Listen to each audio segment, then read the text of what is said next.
A series of explosions rip through New York City. Sifting through the wreckage in search of one shred of evidence, the FBI and police are desperate for something to lead them to these ruthless terrorists. But the killers are careful to cover their tracks. As the bombings escalate, the FBI is in a deadly race to stop this murderous group with a dangerous cause.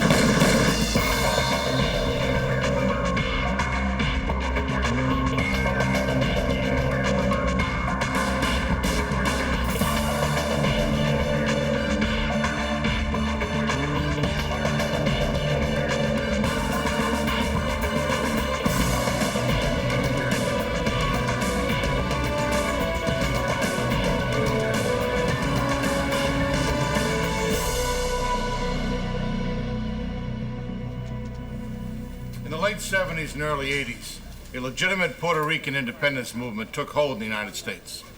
But a splinter terrorist group known as the FALN was suspected of executing hundreds of bombings in major U.S. cities.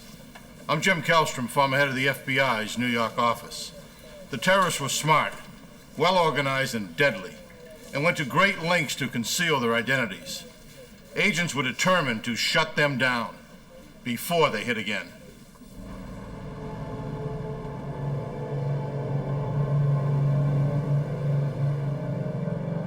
New York City, October 26, 1974. Just after midnight.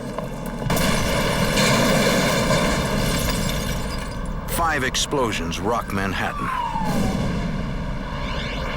New York City police officers race to the scenes. The biggest explosion occurs in the financial district. NYPD detective Elmer Toro leads the investigation. One look at the devastation and Toro knows he will be lucky to find any useful evidence. It appears the bombers used dynamite. The problem with bombings is that most of the evidence disappears at the scene. It disappears because how do you trace dynamite? We had no way of tracing dynamite. You can hope for a fingerprint here and there. You can hope for a witness. Police question everyone in the area, but no one had seen the bomber. The pattern of debris indicates the bomb was placed under a car. It was put under the engine block, and it picked up the car, and the engine just flew up in the air. Pieces landed up all the way up on the 6th floor. It was a pretty impressive bombing. We did realize quickly that we had a serious problem in our hands. The only solid clue found at the scene is the tattered remains of what appears to be a leather luggage handle. While police continue to process the scene, they get a call from the Associated Press. One of the alleged bombers called the news agency and told them to look at a phone booth near the bomb site. The patrolman is dispatched to the location. There, under the phone, he finds a letter. He takes it to headquarters to study it for leads. The letter is from a group calling themselves the FALN. In Spanish, the initials stand for the Armed Forces for the National Liberation of Puerto Rico. They are a fringe group with a limited following. The FALN is not even known in Puerto Rico. It's known to the radical, it's known to those fighting for independence, but in general, you speak to the average Puerto Rican, and the FALN is totally unknown to them. The former Spanish colony of Puerto Rico is voluntarily part of the United States. In elections, more than 90% of Puerto Ricans vote to continue to be part of the U.S., while less than 5% vote for independence. Now that 5% has turned dangerous. In the letter, the FALN demands that the U.S. abandon Puerto Rico, or more bombs will explode. These are not people that believe in the electoral system. Their objective is to be violent and, through fear, cause the people to support them. What began as a bombing investigation is now a terrorist attack. And fighting terrorism is the job of the FBI. The NYPD goes to the Bureau. Detective Toro briefs FBI Special Agent Don Wofford on the evidence found at the bombing locations. The evidence showed that the device was a dynamite-like high explosive, definitely set off by some kind of detonator, because that's the only thing that sets off the sticks of dynamite. There were plenty of pieces to show a watch had been used as the timing device, and plenty of pieces of a battery showing that the battery had been used to complete the circuit. Pieces of debris showing that this device was in some kind of bag. Several pieces of a handle were found. It's not much to go on, but it's all the investigators have. They try to find out who made the handle. Perhaps they can use the information to learn who bought it. They then turn their attention to the communique. It demands the U.S. abandon Puerto Rico and release 5 Puerto Rican terrorists from federal prison. The terrorists have been in prison since the 1950s. Decades earlier, on November 1st, 1950, 2 Puerto Rican gunmen try to assassinate President Harry Truman and fail. 2 Washington, D.C. policemen are badly injured in the gun battle. 1 policeman, as well as one of the terrorists, dies. The surviving gunman is sentenced to life in prison. 3 years later, 4 more pro-independence Puerto Ricans are sent to prison after opening fire in the House of Representatives.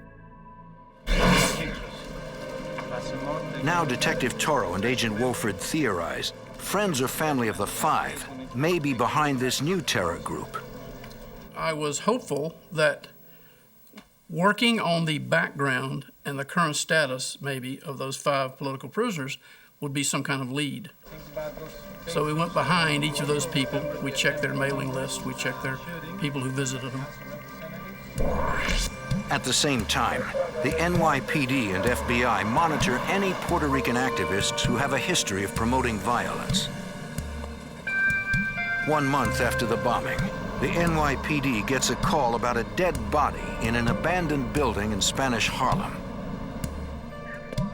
Rookie NYPD officer Angel Poggi, on his first day on the job, goes to investigate. Officer Poggi is of Puerto Rican descent and proud to have become one of New York City's finest. The door was booby-trapped, and he blasted him right across the street and ended his career on the spot. Although Officer Poggi survived the blast, he lost sight in his right eye. When police search the building, they find no dead body. The phone call was a lie to lure police into a deadly trap. The bomb squad recovers explosive residue and another luggage handle. Like the earlier bombing, they determined this bomb was made of dynamite. From the pattern of the blast damage, they suspect it was probably hung on the back of the door, possibly in a garment bag. Through another phone tip, police recover an FALN communique that proudly claims credit for bombing Officer Poggi. For the NYPD, this investigation has become personal.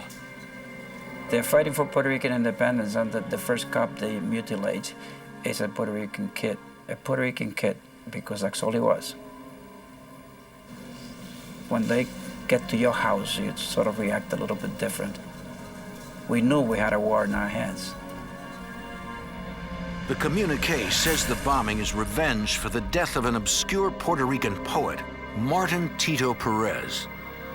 If you had put Martin Tito Perez's name out in Spanish Harlem, probably a lot of people might have known who he was. But in the rest of Manhattan and in the rest of the United States, of course, nobody would have known who Martin Tito Perez was, except the bomber knew. At this point, we knew we had a Spanish Harlem connection. A few days earlier, police photographed a Puerto Rican man in Spanish Harlem, handing out leaflets accusing the police of murdering Martin Perez in jail. Although Perez's death was officially ruled a suicide, the activist urges violent revenge against the police. His name is William Morales. William Morales was a very activist person in Spanish Harlem. He was one of the Puerto Rican independence type people, who were at any demonstration, any rally or whatever. He was a player in the Puerto Rican independence movement. While Morales seems suspicious, police don't have enough to bring him in. They continue their search for anyone who knows anything about the crippling attack on Officer Poggi, but come up empty. While the investigation stalls, the FALN set their sights on a historic tavern in the heart of New York's financial district. The terrorists are raising the stakes for their deadly cause.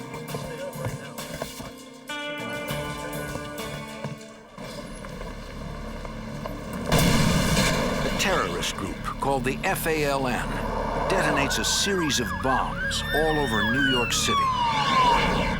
The FBI struggles to piece together the evidence in time to stop the bombers before they strike again. They are fighting a losing battle.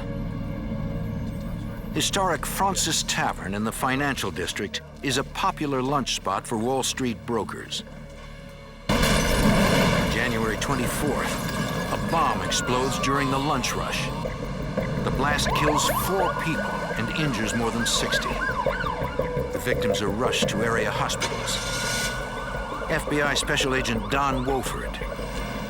It's one of the worst explosive crime scenes I've seen in my era career. The entire first floor was nothing but splinters. All of the tables and chairs and walls and everything was just splinters. Okay, look up here. The first bombs did not kill anyone. The second targeted a single individual. This time, the bombers clearly intended to kill as many people as possible. This was a midday bomb, not 3 o'clock in the morning, not a bomb hung in an abandoned tenement, but a bomb put in an active restaurant full of people. It is a scene that FBI Special Agent Rick Hahn will never forget. The streets were wet, having been hosed down to hose off the blood and damage to the individuals that had been injured or died at the scene. Seeing that scene impacted me in such a way that I really wanted to make sure that we solved those cases.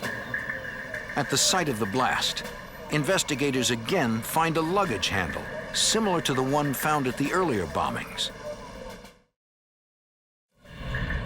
Independently, witnesses tell them that a few minutes before the bomb exploded, a suspicious man left a garment bag.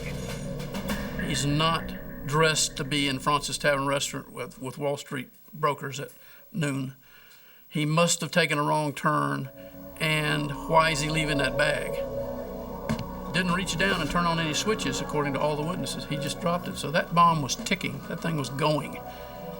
And based on the damage it did, it probably had 20 to 30 sticks of dynamite in it. So there's a man walking around Manhattan with a bomb with 20 or 30 sticks of dynamite in it. That takes some dedication. And his hair was part of... Witnesses work with a police artist to develop sketches of the suspect. This group was clearly becoming more dangerous, and the FBI intensifies their efforts. Look, I got this sketch on. The FBI distributes the sketch all over New York. But investigators can't find anyone who matches the description. So on these letters... In the lab, technicians review what little physical evidence they have. They turn to the letters left at each of the sites outlining the terrorist group demands.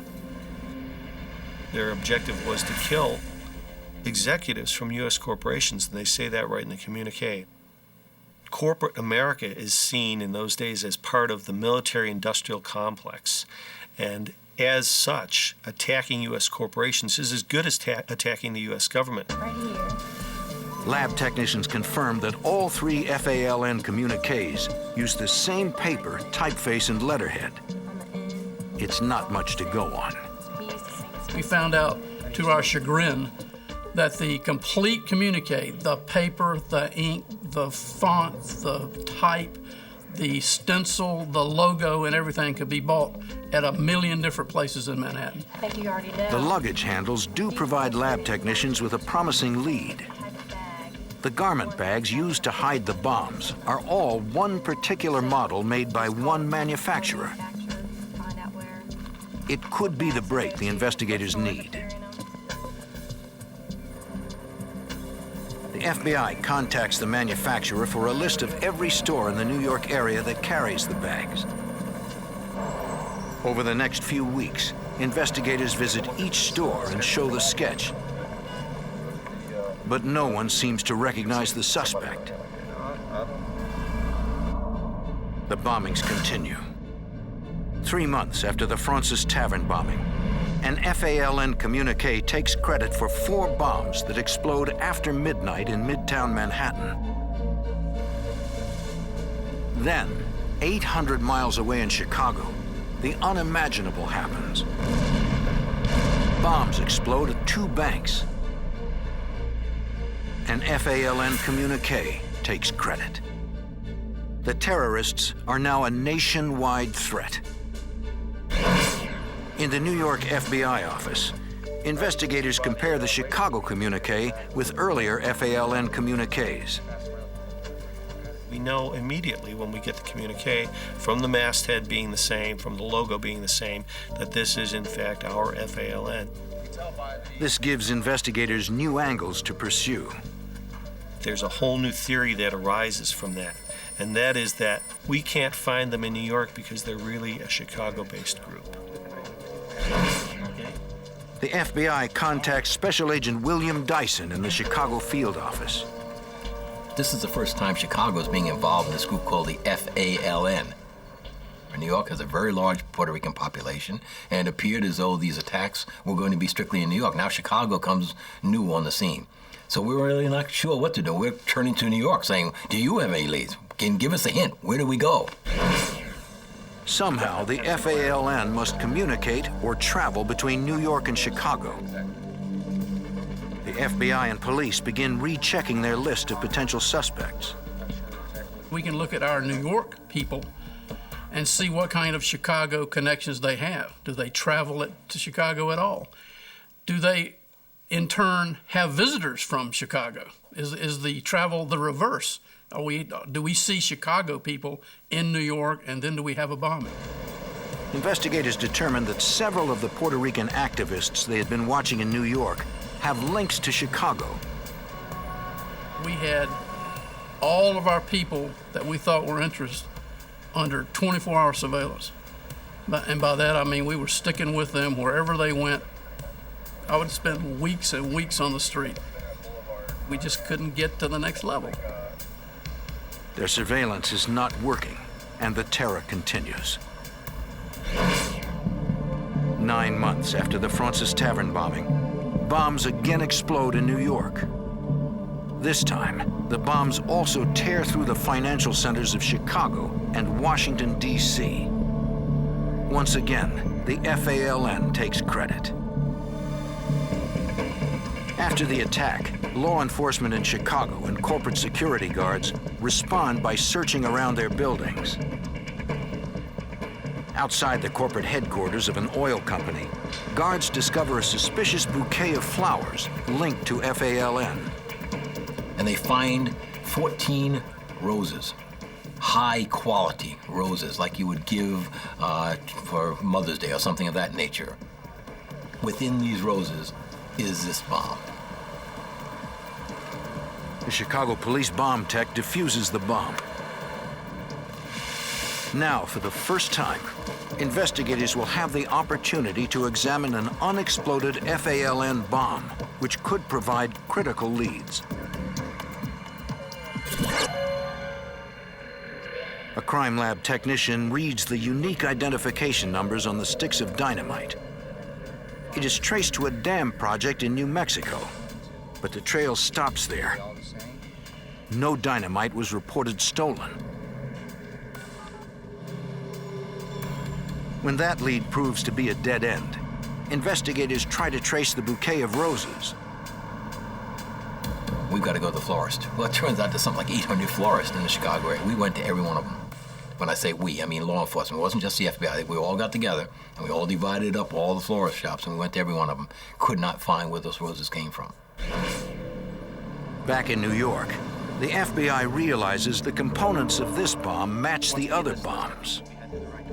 Investigators compile lists of all the stores in the New York City area that sell each of the items. They find one store that sells everything.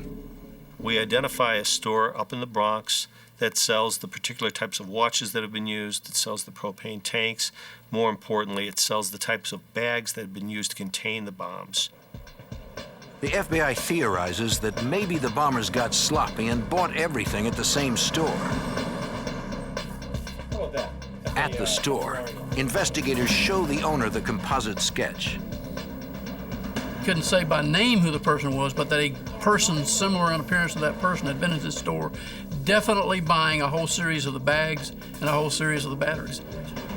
Investigators believe this could be a major break. They show the store owner photos of possible suspects. She can't positively ID any of them, but she does agree to help. We did solicit the cooperation of the owner of the store.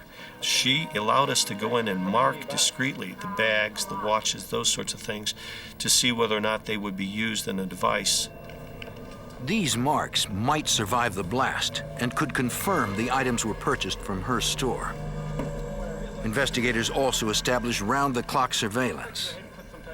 And when a person bought a bag, we would put a surveillance on that individual and try to identify who this individual was and try to match the composite to the purchaser of the bag. Now the agents will have to wait and see if the terrorists walk into their trap. In New York, a terrorist group called the FALN plants a series of bombs, killing 4 people and injuring more than 60. Now they've expanded their terror spree to other American cities, including Washington, D.C. and Chicago. The FBI has been struggling to get a lead on the group. They learn that items similar to those used to make the bombs are all sold in a store in the Bronx. Agents set up surveillance. But after months of watching the store, they find nothing. Perhaps the terrorists have already stockpiled supplies. Or perhaps they have spotted their surveillance and are once again one step ahead of investigators. Months after the most recent bombing, the case takes a bizarre twist in Chicago. The police there get an odd tip. An informant reports that a man at a garage has been trying to sell sticks of dynamite to street gangs. The responding officer hears hammering and sees a man trying to break open a trunk. Excuse me. Hey, stand up. Put the hammer down now. The officer also spots dynamite. Put your hands up where I can see him. The man says his friend stole it from an apartment that contains even more explosives. The FBI rushes to the apartment. Inside, they find more than 100 sticks of dynamite and other bomb-making materials. FBI Special Agent William Dyson. So we not only have explosives, but we also have propane tanks. We have a lot of drilled-out wristwatches. We even have communiques. Investigators feel confident they have discovered an FALN bomb factory. We definitely have the FALN, there's no question about it. The problem is, who are the people connected with this apartment? While the bomb squad renders the building safe, investigators question tenants who say no one lives in the apartment. They say they have seen 2 people going in and out, the building's owner, Carlos Torres, and his wife. One of the things that struck us right away was this lack of sophistication here. The idea of having a bomb factory in your own building. The idea of you being the landlord of the building, the person who would have the access to all the vacant apartments, who would have the keys, just is plain stupid. So now we got 2 suspects, obviously, because not only do they own the building, but residents say they have access. They've seen him up in this apartment. Investigators search for Carlos Torres, the building's owner, and his wife, Haiti. But they have vanished, which reinforces investigators' belief that they have finally identified members of the FALN. The FBI systematically hunts for the bomb factory fugitives. They begin with a thorough background investigation. We pretty much followed the normal fugitive procedures, and that basically is to try to make a biography on each one of these individuals. Who are they? Where did they come from? Who are all their relatives? Make a family tree. We make a family tree on these people better than they would make one. We try to find out every person that's related to them in one way, shape, or form. Agents interview and watch all of their known relatives and friends. But the fugitives have disappeared without a trace. At the same time, the FBI focuses on an odd document found in the bomb factory. It seems all the Chicago FALN suspects belong to the same Latino church committee. The Chicago FBI notifies New York. Take it a really close FBI Special Agent Rick Hahn. There was a suspicion that the FALN had co-opted this organization, this charitable organization, for its own purposes, to use it for travel, to use it for funding. FBI Special Agent Don Wofford reviews records that show the Chicago suspects used church-paid tickets to fly to New York before several past bombings. There's lots of travel back and forth, financed by the organization, because ostensibly it is supposed to be lending and giving grants for people to start neighborhood community-type Hispanic activities, like Spanish Bibles and hymnals maybe for a church in a Hispanic neighborhood, that kind of thing. Investigators also discovered that the church committee includes a familiar face, New York pro-violence radical William Morales. They keep a close watch on Morales and all the members of the church committee, but investigators don't see anything suspicious. They don't have enough probable cause to request wiretaps or search warrants. We've taken a lot of heat. You know, a lot of people were asking, what are you guys doing? You know, these people keep on blowing up all these, what are you guys doing? 6 months later, at the Mobile Oil Building near Grand Central Station, a bomb in an employment office kills one person and injures 8. She came in, she put the umbrella on. The FBI and NYPD arrive and question witnesses. A woman who takes job applications claims she saw the bomber. She was, you know, I know who left that bomb because I saw her and I talked to her, and I cannot believe a little girl, she kept saying, a little girl like that would leave a bomb in here and blow somebody up. But I saw her, and that's who left it. The witness says a woman came in carrying a closed umbrella that seemed unusually heavy. She knew when she hung that device there, when it went off, somebody was going to get hurt. The suspect took a job application. She scratched quick a name and an address. The bomb is clicking right next to her. She wants to get out of there fast. The suspect tried to leave, but the woman wouldn't let her take the application with her. Minutes later, the bomb went off, decapitating the man next to it. Because he absorbed most of the blast, no one else was killed. I do know that I could recognize her because I saw her and I talked to her. Investigators asked for the application, hoping the suspect left a fingerprint. If they could find a print, it would be their first piece of solid evidence to the identity of the bombers.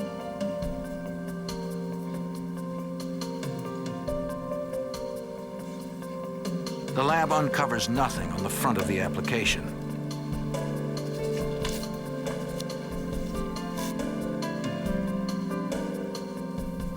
But on the back, they find what they had been looking for: a single fingerprint. The fingerprint belongs to Haiti Torres, the wife of Carlos Torres, who owned the recently discovered FALN bomb factory in Chicago. New York City police issue a warrant for her arrest for second-degree murder. After a grand jury indictment, her husband Carlos is added to the FBI's top 10 fugitive list. Now that agents have identified their suspects, they must hope for a break that will uncover where the fugitives are hiding before they strike again.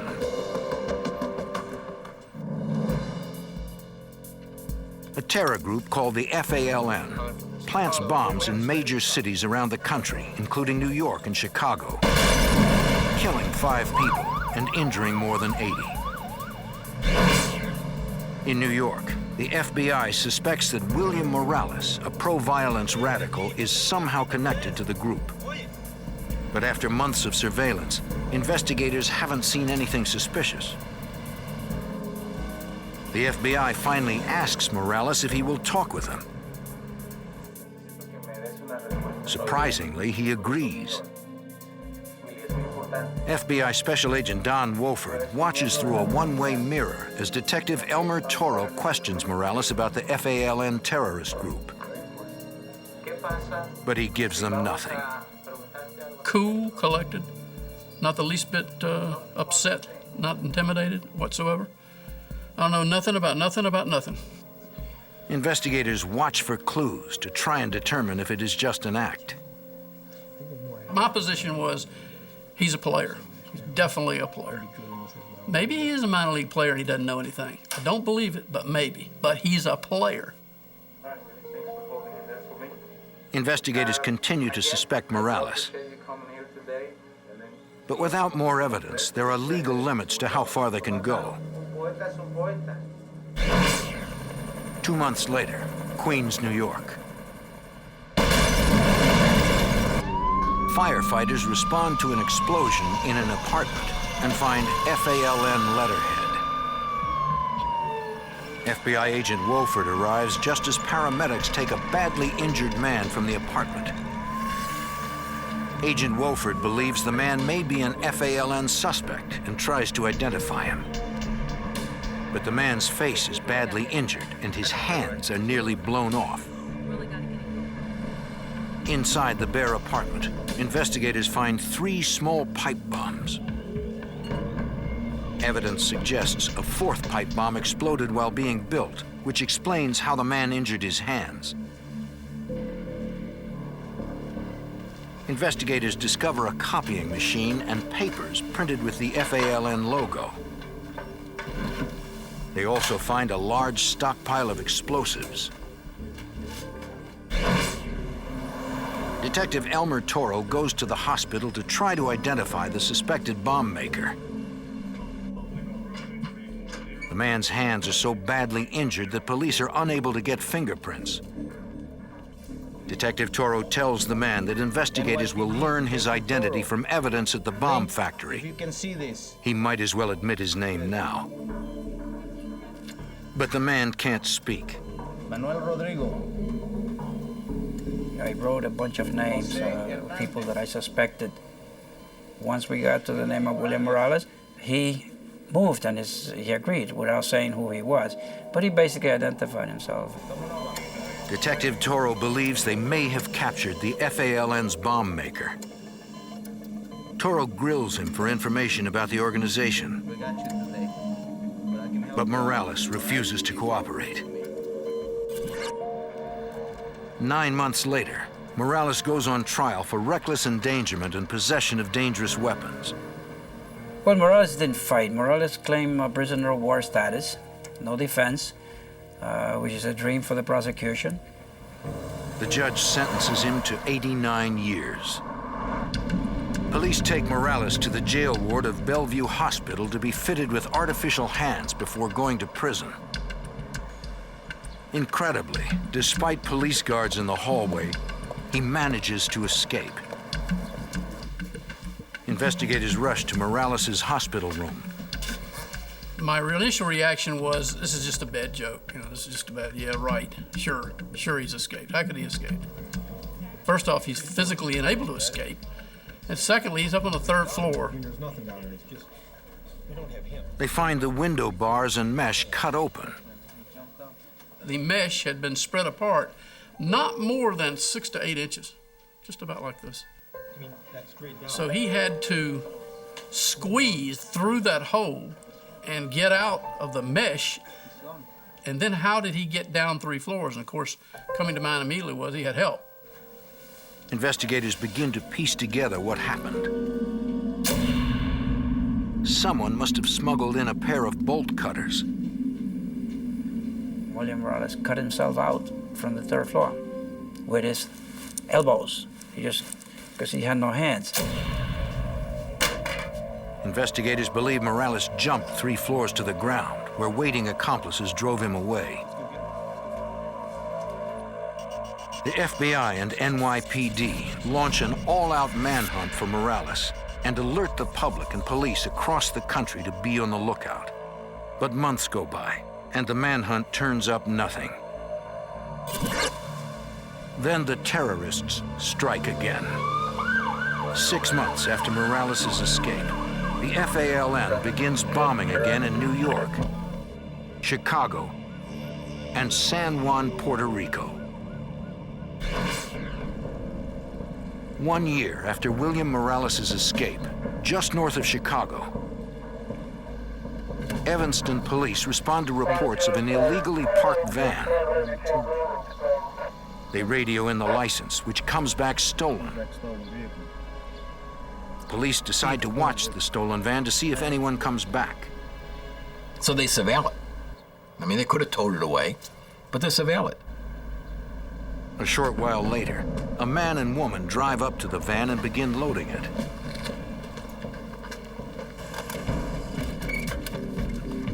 Police, put your hands up! Let me see your hands! Let me see your hands! Turn around! Face away from me!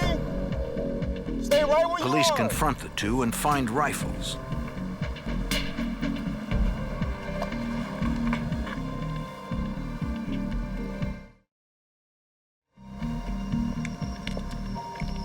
The suspects have no ID and refuse to speak, leaving police at a loss. Where'd the weapons come from? They can't even figure out what nationality they are. So they bring him in, so they got those 2 people. A few hours later, in the same Chicago suburb, a citizen calls Evanston police to complain about a truck parked in a wealthy neighborhood. The woman says people have been coming up to the truck and climbing in the back all morning. A police officer comes out and tries to talk to the driver. What are y'all doing here in the neighborhood? Why are you here? Well, I'm visiting. Who are you visiting? I'm visiting that person over there. Well, who is that person? Well, I don't know his name and all. And vague type of descriptions. It all seems very suspicious. You don't know the names at all? The officer glances into the truck and spots the butt of a handgun. Gun?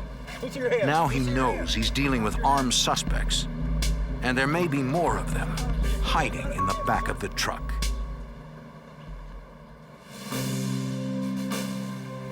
Step out of the vehicle, sir. Amid a rash of terror bombings, officers in Evanston, Illinois, arrest a suspicious couple. In the back of their truck, police find people with shotguns, handguns, and disguises.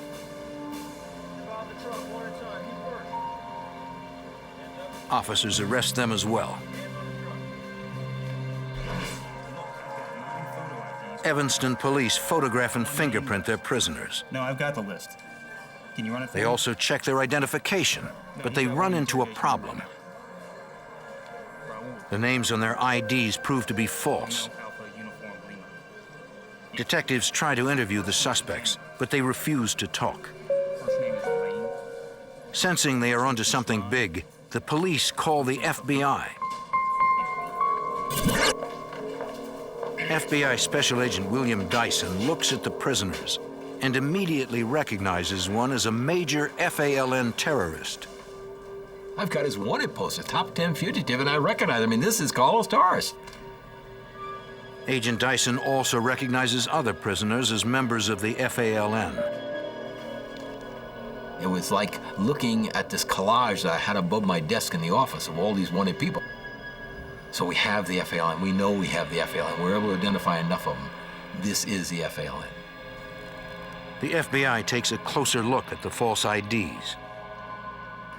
From past experience, the FBI knows that criminals who use fake ID often include a real address so that it can be used to function in society. Agents notice that several of the IDs have the same Chicago address. FBI and Chicago police raid that address and find bomb-making materials and more FALN evidence.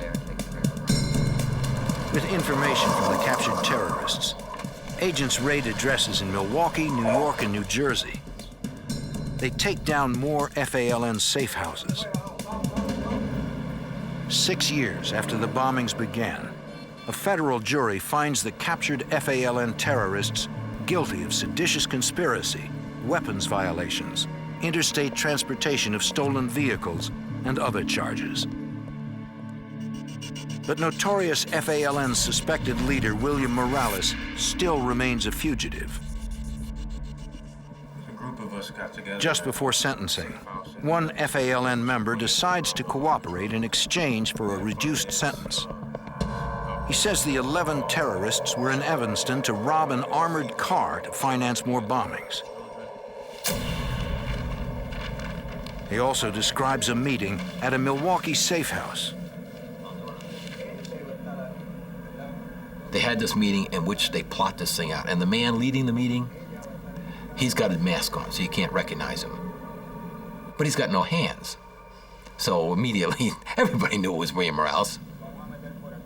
Fanatical FALN leader William Morales' hands were maimed years earlier while making a bomb. Investigators press for more information, but the cooperating FALN member doesn't know how to find Morales. Agents try a different approach and question their informant about how the FALN recruits members. We have to know how they bring new people into the group. Once we know that, then we can go after them. Strong activists who are ready to do. Investigators learn that the FALN recruits from the ranks of Puerto Rican radicals. Anyone who joins must drop all political activities in order to maintain a low profile. With that pattern in mind, FBI Special Agent Rick Hahn searches through hundreds of files on Puerto Rican radicals. It's a long-shot attempt to identify the remaining FALN terrorists. We looked for individuals that had stopped attending rallies and things like that, that had made themselves quite well known prior to that time. And we focused on them for surveillances. More than a year passes before the FBI finally finds one suspect who seems to lead a double life. Very, very quickly, we realized this guy's clandestine. He's doing things that's not normal. Agents track the suspect to an FALN safe house. Based on the suspect's behavior, the FBI gets a court order allowing listening devices and wiretaps.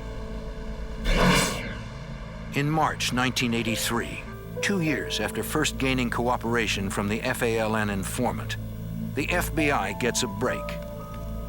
Through a wiretap, they overhear a suspected FALN member on the phone asking a mysterious man in Mexico to come to Chicago.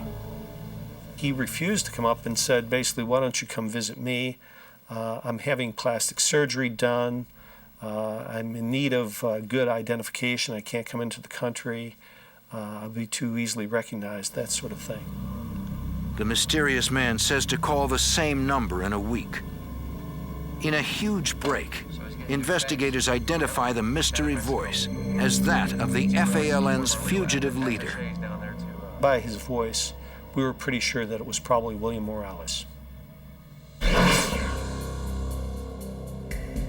It's the first time the FBI has heard Morales' voice since his bold escape from New York police custody 4 years earlier. The FBI traces terrorist leader William Morales' phone call to a cafe in Puebla, Mexico. Back in Chicago, the FBI is stuck. They have no jurisdiction in Mexico. Agents plan to continue listening to their wiretap and arrest Morales when he makes his plan to come back to America.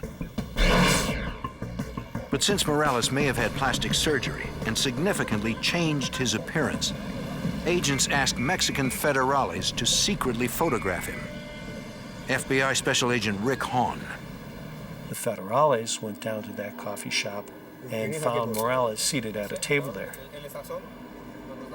Morales had severely maimed his hands years earlier while making a bomb. He cannot protect himself or fire a gun.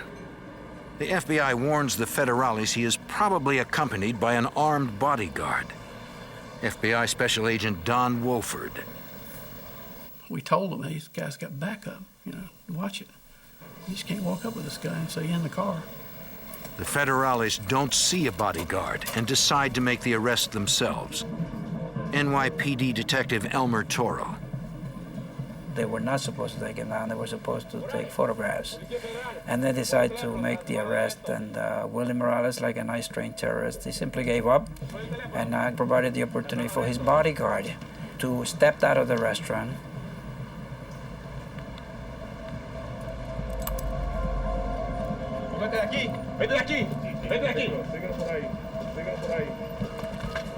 The bodyguard opens fire, shooting both federales, one of them critically. The other federale returns fire, killing the bodyguard.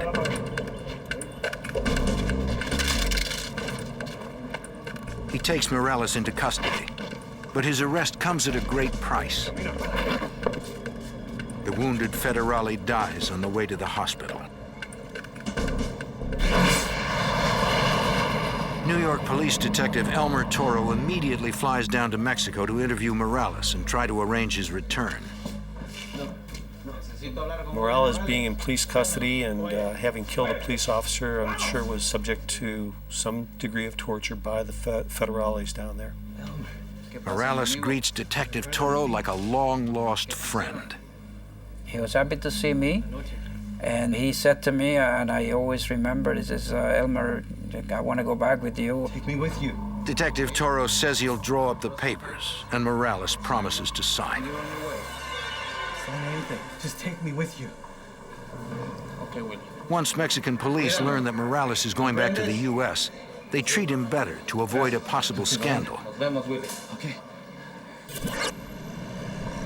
Back at his hotel, Detective Toro calls the FBI with the incredible news about Morales. Getting anything done in Mexico is like, forget it. But now he's talking about, I want to come back. And, you know, we're all saying, thank you, Lord. All right. Let him come back. But it's not that simple. All of a sudden I put the 6 o'clock news, and there is the bastard denouncing us. Morales appears on TV, flanked by radical lawyers from Cuba, the U.S., and Mexico. He now angrily condemns America. By this time, he's got a battery of attorneys from all over the place. He had people from Cuba, the attorneys from Cuba, very powerful attorneys. And once he was protected by these attorneys, he didn't need Elmer Toro anymore. He didn't want to come back anymore. Detective Toro now realizes that Morales used him to gain better treatment in jail while waiting for his lawyers to arrive. In the months to come, Cuba uses its influence and money to win the release of Morales. He's on the beach in Cuba, in Cienfuegos, Cuba, I believe. Sooner or later, Fidel Castro's government is going to go, and maybe we'll see Morales at that point. With Morales in permanent exile and other key members in prison, the FALN's 8-year reign of terror comes to an end. The FBI and police, through dedicated investigative work and patient long-term surveillance, have defeated one of the most deadly domestic terror groups in U.S. history. In Detroit, a brutal gang strikes again and again, targeting residents in terrifying home invasions. They attack quickly, take what they want, and leave no evidence behind. As the assaults continue, the FBI and local police join forces to stop the terror. In the end, authorities come face to face with a vicious gang that refuses to be taken alive.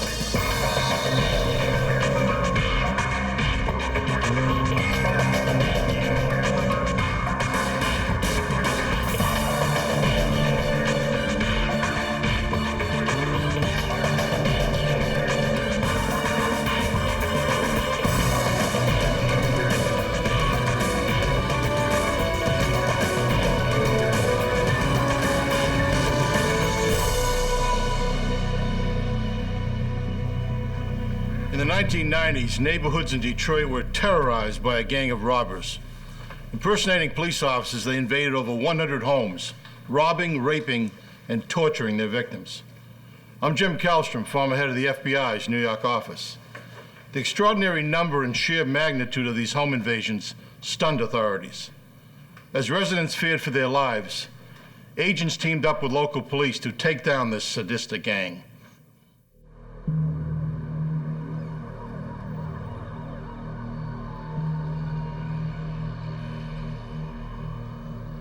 Detroit, Michigan, February 1994. In some neighborhoods, narcotics trafficking is a way of life, and drug busts by the local police are routine. This raid is anything but routine.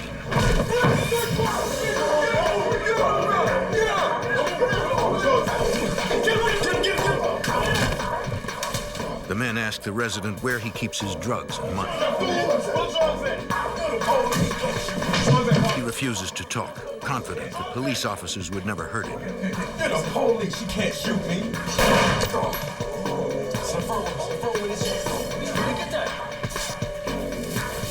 Hurry up, yo! Hurry up! I got it, yo! Hurry up, let's go! Hurry up! We got it! Hurry up! We got it! Come on, man, let's go!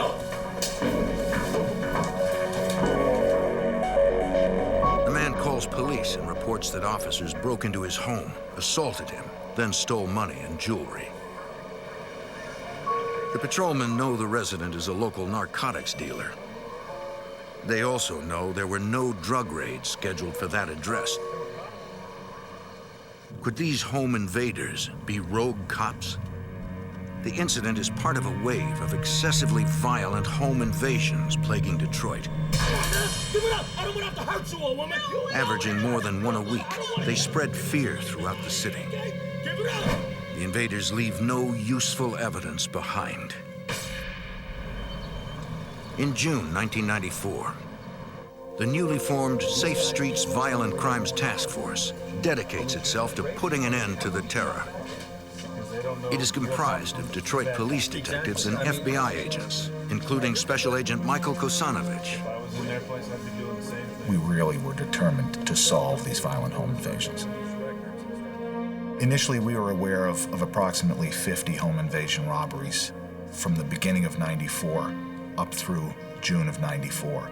They were fairly violent. They involved shootings, sexual assaults. Investigators begin by searching for connections between the numerous invasions. Detroit police officer Tom Dunai. We took a look at all the police reports that were taken over the previous 2 or 3 months.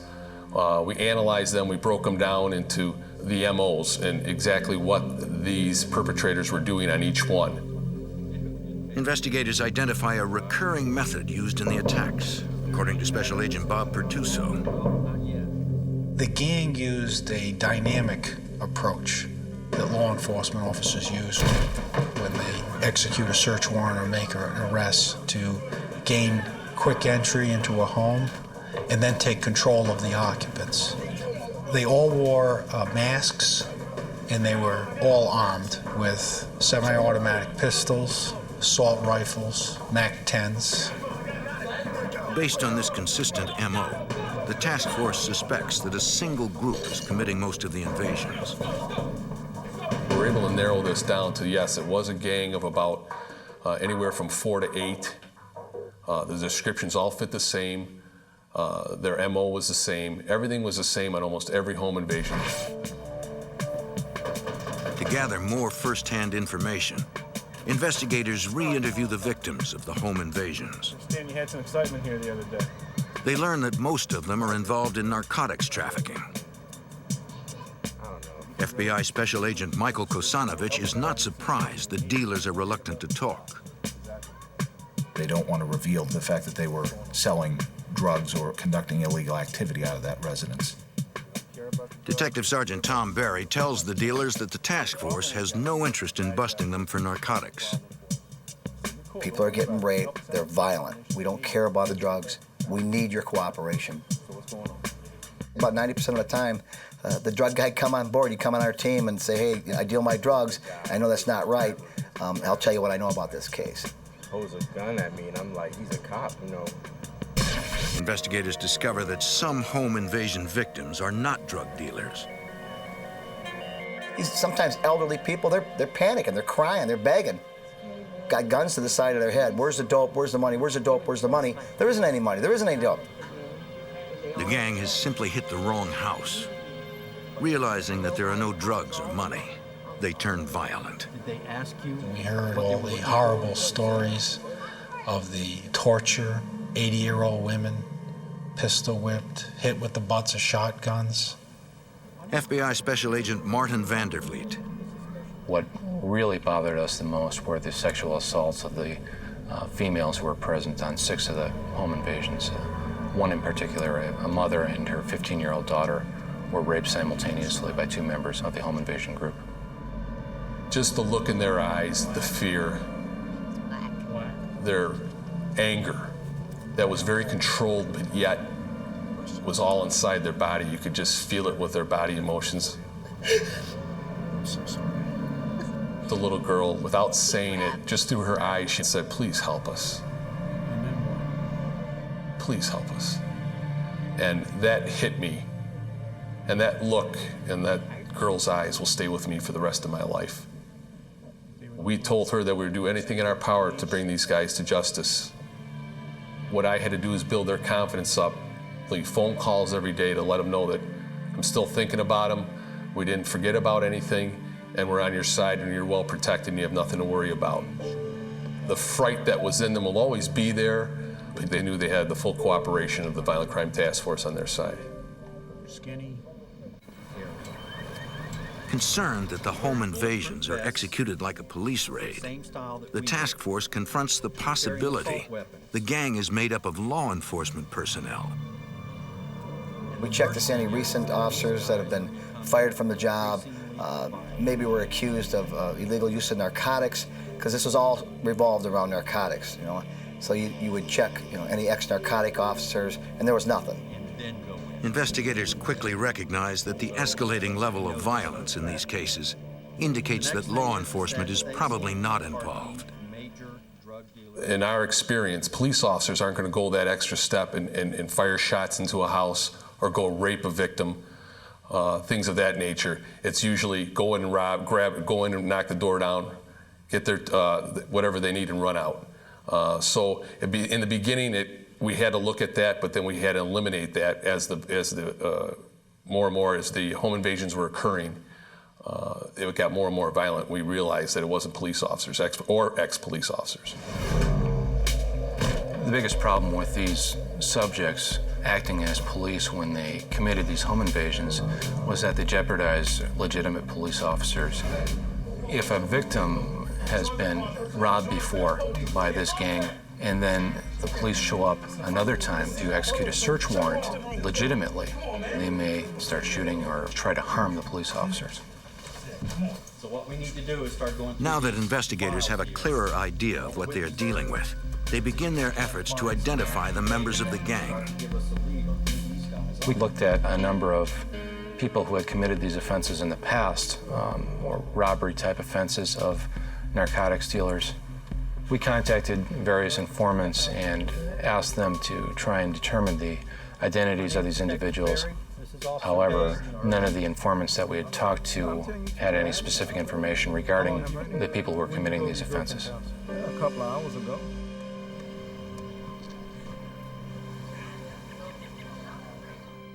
Over the next month, the home invasions continue, but the task force makes little progress. Every home invasion in the city of Detroit, where people went in posing as officers, we, the Violent Crime Task Force, would respond to it. So we got first-hand information, try to get a feel, are these our guys, are these not our guys, why are they or why are they not? Investigators carefully process each scene, but can find no evidence. Everything we did, we weren't getting lucky. We needed a break.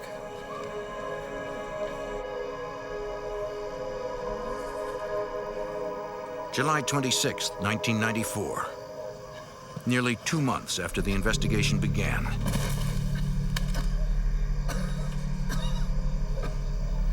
Detroit police respond to a call about shots fired.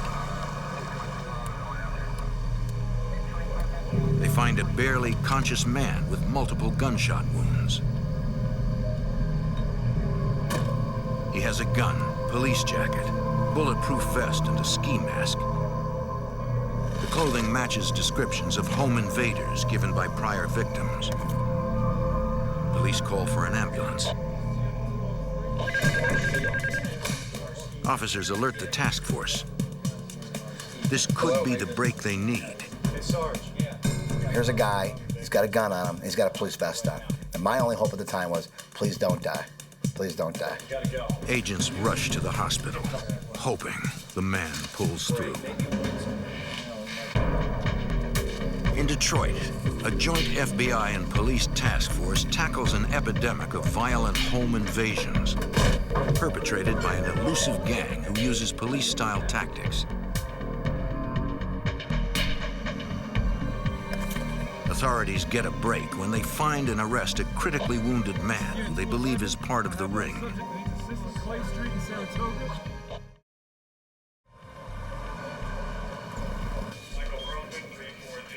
FBI agents go to the hospital to question the suspect.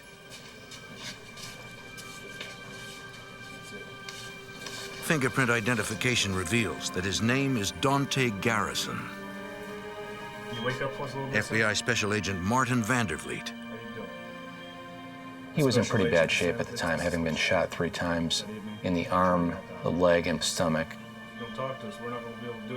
He said he was aware of some robberies which had occurred, but he didn't want to go into specifics at that time. Special Agent Michael Kosanovich remains hopeful. We were encouraged by the situation, by our analysis of his emotional status, and the fact that we felt he's probably at some point going to cooperate if we can work this right, if we can talk to him and reason with him. At Detroit Police Headquarters, the task force discusses strategies for persuading Garrison to cooperate. When the suspect's name comes up, Detroit officer Al Page recognizes it. He says he knows his family, and had even once held Garrison when he was a baby. To Detective Sergeant Tom Berry, this is an extraordinary stroke of luck. Now, what are the odds of that? So not only did he get shot and didn't die, we got one of our officers that knows him. This couldn't be any better. Investigators return to the hospital, and Officer Page exploits his relationship with the suspect's family, hoping to cajole Garrison into cooperating. The ploy works. Garrison agrees to talk in exchange for immunity from prosecution. He admits that he is in fact a member of the home invasion gang, and explains that his shooting was the result of an invasion that went terribly wrong. One of the occupants of the residence had seen them, said something, and they had fled. They believed that they could come back and successfully commit the home invasion the next night. However, the occupants of that residence were ready and waiting for them.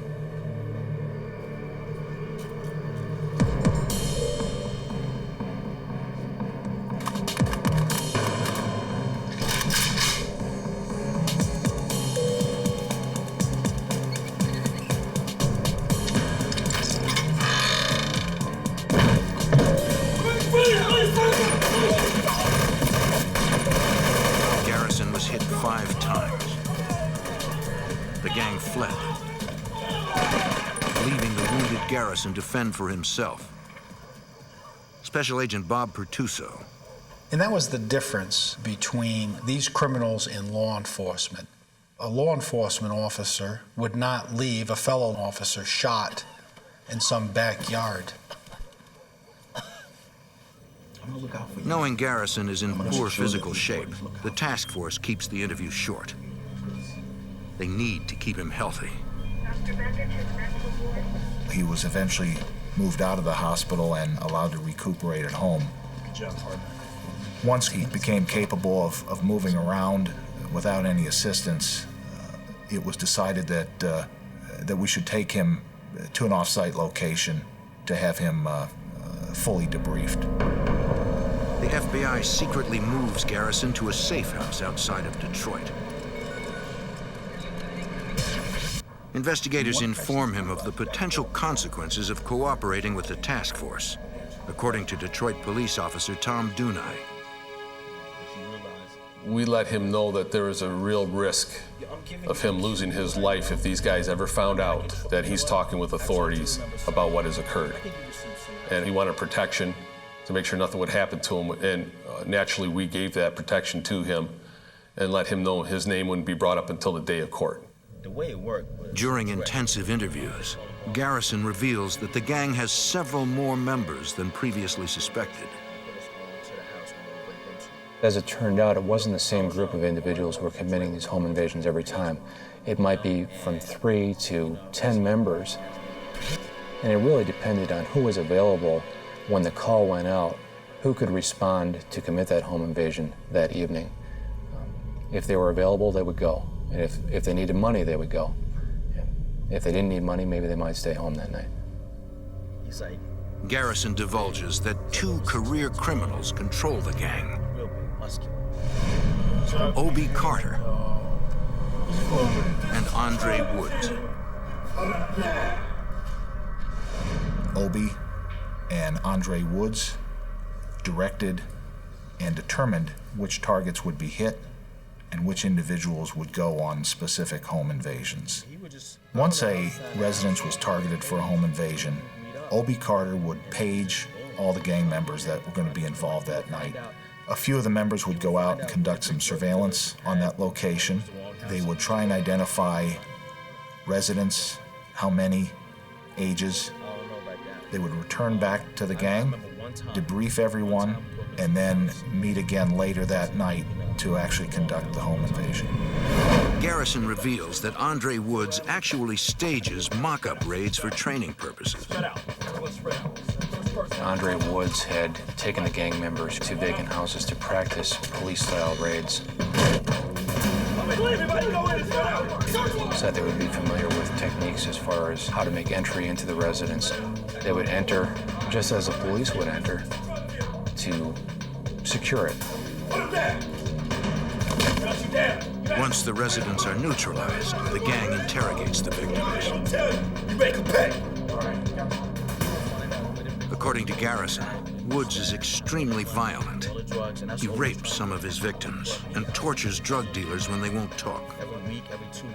A lot of times, if the victims would not tell them where the money or the drugs were, they would physically beat them or shoot them until they were willing to provide that information.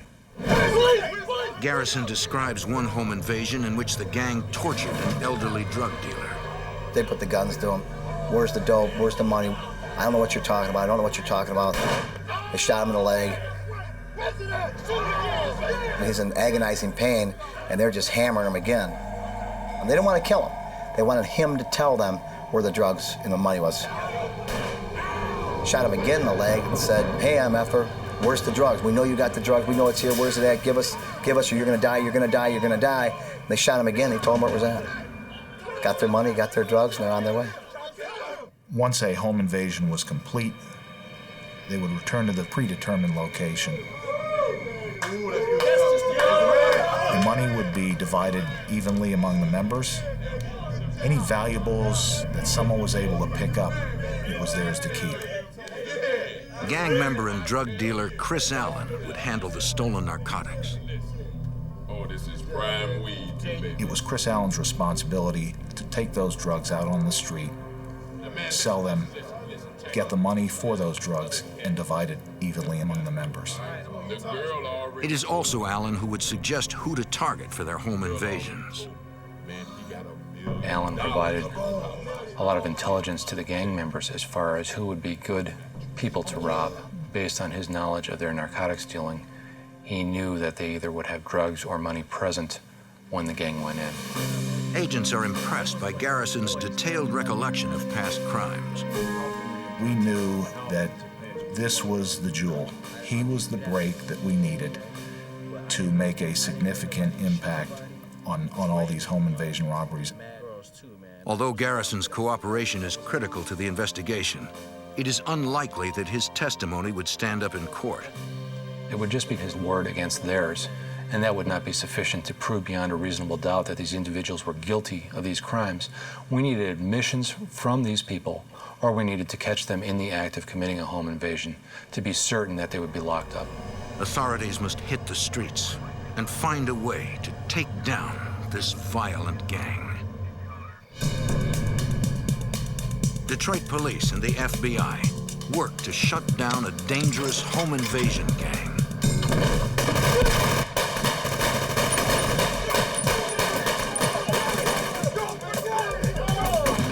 They get a major break when a gang member is found shot and begins cooperating with the investigation. Those are all the names I know. You know where they hang out? What neighborhoods they live in? Nah, man, they wasn't like my boy. A joint FBI police task force begins using the informant's information to identify more gang members, according to Special Agent Martin Vanderfleet. A lot of them had criminal histories that matched up with what was occurring. We felt they were likely involved in this based on that. And we went out and did physical surveillance of their residences and could see that they were associating with other members of the group. Although investigators have received detailed information about the gang's infrastructure from their cooperating witness, the task force needs more evidence to build their case. Authorities show photo lineups of the suspects to the gang's victims, hoping they can identify their attackers. Take your time. Detective Sergeant Tom Berry. The bad thing that we ran into is the victims could not identify them. They were in masks. Everything went by in a flash. They put them down on the floor. They could not identify them. Another set. The inability of witnesses to pick out their attackers hurts the case. Take your time. Special Agent Michael Kusanovich. No. We don't have enough information to conduct search warrants, to make any arrests. All we have is one individual who's providing information. What we're now looking for is additional fresh information to allow us to go further in the investigation. The task force asks a federal judge for permission to use wiretaps. If they can prove that there is an ongoing pattern of felonies by the gang, they can take down the entire organization on federal racketeering charges. And apparently he's also one who has trained gangs. A few days later, in the early morning hours of September 4th, 1994, police respond to a report of shots fired at an illegal after-hours gambling house. It is owned by Andre Woods, one of the gang's leaders. They interview witnesses and piece together what happened. At 4:30 in the morning, Andre Woods got into an argument with a few of the gamblers. It got out of hand. He didn't like, they disrespected him. Gunned him down, cold blood. Just wiped out, 4 human lives in a second. He just kind of walked out. That's just the way he was. Got in his Mercedes-Benz and took off. The task force provides Detroit Homicide with information on Woods and his car. Homicide detectives use the information to alert law enforcement nationwide in an all-out effort to find the fugitive. Obviously, this caused us to try and speed up our efforts to obtain these wiretaps because we had demonstrated to us the propensity for extreme violence. If Woods was willing to commit a quadruple homicide, we felt that they wouldn't be afraid to commit homicides if necessary in the commission of the home invasions. 5 days after the quadruple homicide, a judge grants the task force permission to monitor the pagers of several of the gang members. They begin collecting phone numbers and discover a consistent pattern of calls between them. It shows further evidence of the gang's organization. A week later, the unimaginable happens. Fugitive Andre Woods strolls into Detroit Police Headquarters. Where he walked in and said, "Hey, I hear you guys are looking for me." Police believe Woods turned himself in because the manhunt was getting too hot. He thought it would be easier to fight the charges in court. FBI Special Agent Bob Pertuso is glad to have Woods off the streets. Because he was so violent, he was an enforcer for the gang, and if Woods was still out, there was a great potential for more people to get hurt. A week after Andre Woods surrenders, the task force uses the evidence from the pagers to get its first telephone wiretap on the remaining gang leader, O.B. Carter. We were hoping to be able to identify past home invasions, proceeds of those robberies, and most of all, identify future home invasions so that we could prevent them or catch these individuals in the act. The task force also places Carter under surveillance by a Detroit police crew that includes Officer Steve Miller. The guy was really surveillance conscious, so it was a pretty hard target to follow, but we were able to follow him. The information gathered through surveillance, combined with the evidence from the wiretap, gives investigators further insight into the gang's activities. We were able to start to watch their moves and start to anticipate as opposed to react. Anticipate where they were going to strike and which members were going to be involved in the next home invasion. Monitoring phone conversations, they learned to recognize gang members' voices and code words. The gang calls their home invasions licks.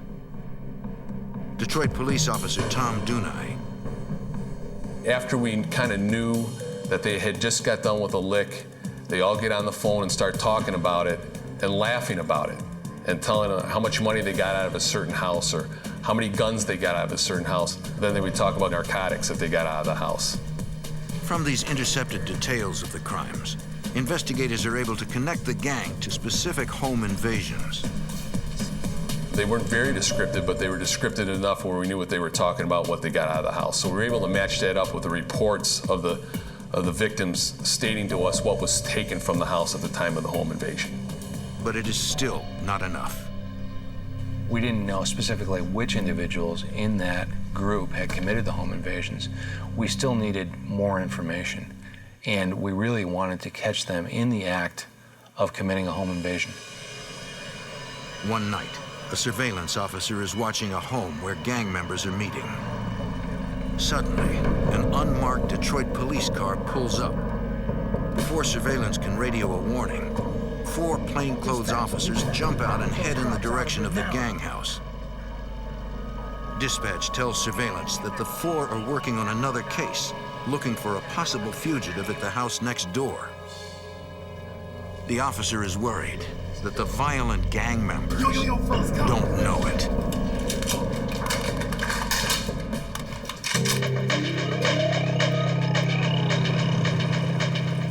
A Detroit plainclothes arrest team approaches a house, unaware that a vicious gang, armed with automatic weapons, is in the house next door. Yo, fellas, cops! Get ready. An officer assigned to surveil the gang watches anxiously, not knowing if the gang will think the officers are coming for them and open fire.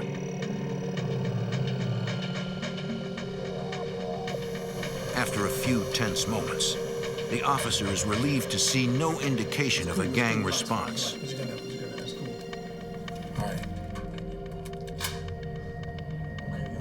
Go ahead, play cards, man. Go ahead, man. Take your time. Later, the joint FBI police task force investigating the gang monitors a wiretap on a gang leader's home. Detroit Police Detective Sergeant Tom Berry learns the gang did in fact know the arrest team was outside. Apparently they were getting ready to do a home invasion, and a police car pulled up. Home invaders don't know why these cops are out there. They thought they were coming after them. On the wire, what they said is that those cops would have came in here, we would have killed them, just killed them all. That made the hair on our arms stand up. Detroit police officer Tom Dunai is even more determined to get the gang off the streets as soon as possible. We started getting enough evidence on these guys via the wiretap that we decided that before somebody actually gets killed here, we need to do something quickly. But investigators need direct evidence of the gang committing a crime to ensure convictions under federal racketeering statutes. Taking care of the warrants? Special Agent Bob Pertuso. Okay, great. They would be in possession of their weapons, they'd be wearing their bulletproof vests, they'd be in possession of the goods that they stole.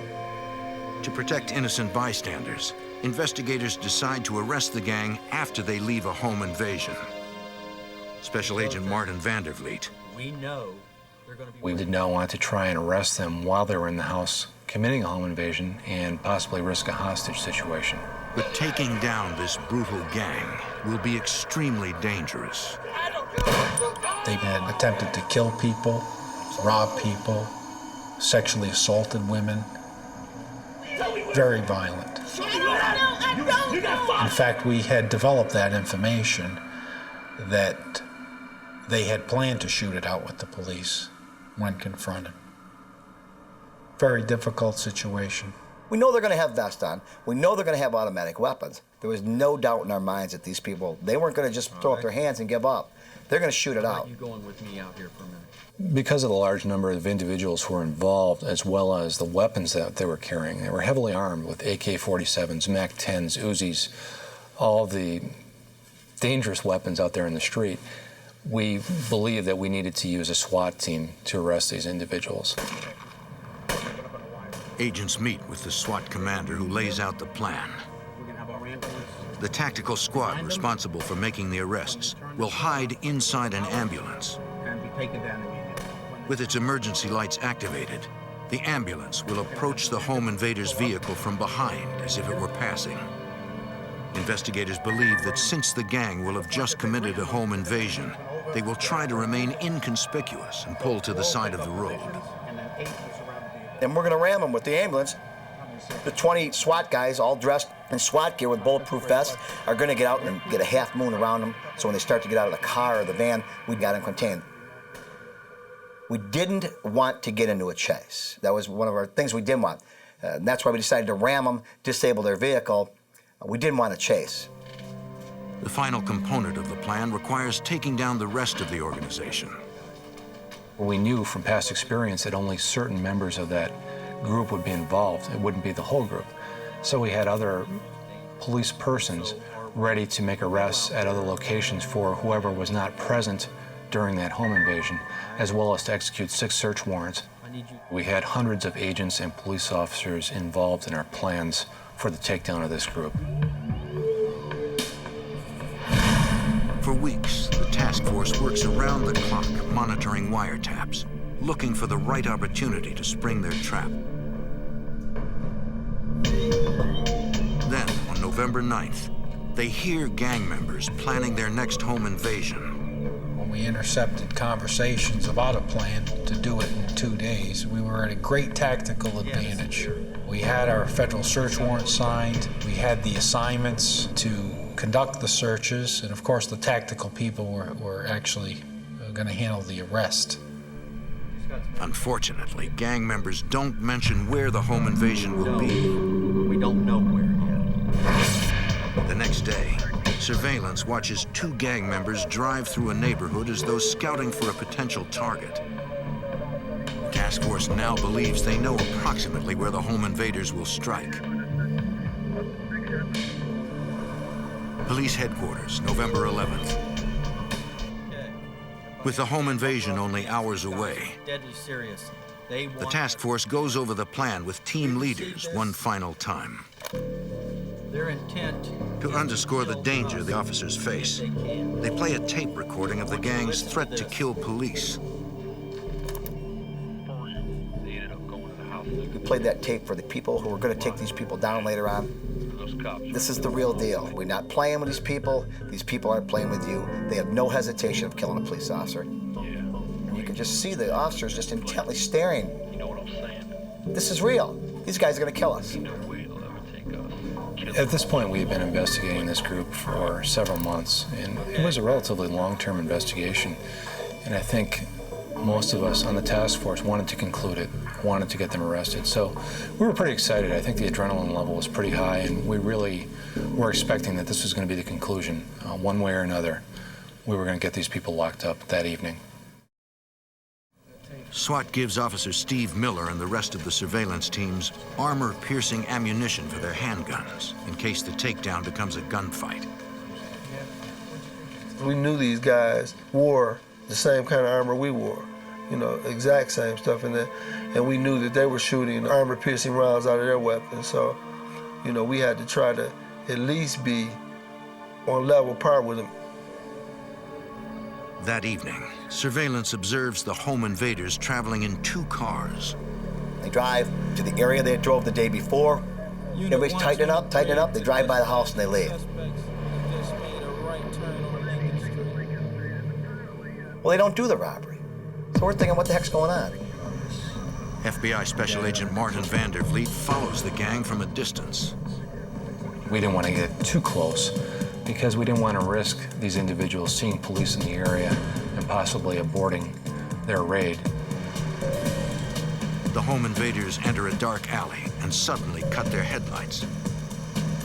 They disappear into the darkness, making it impossible to tell whether they parked or continued through the alley. We're not panicking, but where the heck are they at? Where the heck are they at? Police cannot move in for a closer look without potentially blowing their cover. If the home invaders get away, they will be free to commit another heinous crime. The FBI and Detroit police tail a gang of violent home invaders, hoping to catch them in the act. Authorities are anxious to bring closure to a 6-month investigation. Here we go. I'll be cool. Yeah, just lay back here. Lay back here. Just be cool. But when the home invaders cut their headlights, police lose them.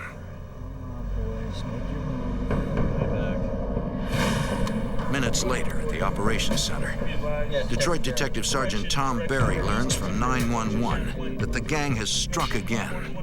Home invasion just happened. 6 guys in mask dressed as police officers. They robbed the wrong house, got nothing out of it. We got 2 victims that are both almost 70 years old. Can't identify. Since the home invaders did not steal anything, investigators decide not to make any arrests. There's simply no evidence to tie the gang to the crime. We can't prove our case, so we sit and we wait. Agents and officers scour the area looking for the home invaders.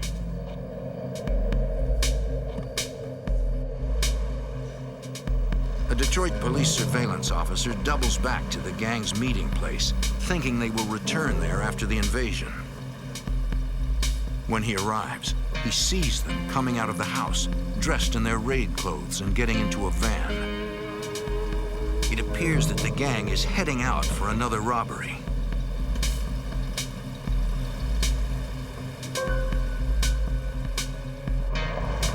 When gang members are dropped off at a house, Miller is right behind them. I ducked into a nice little parking space where I could see the front of the house and I could see the van.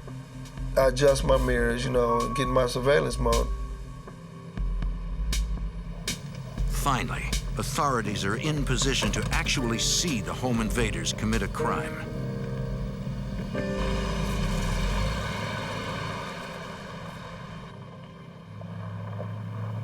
So the game plan was, they do the robbery, we can't stop it. If we go in, you risk hostages. We don't want hostages. We don't want nobody to get hurt.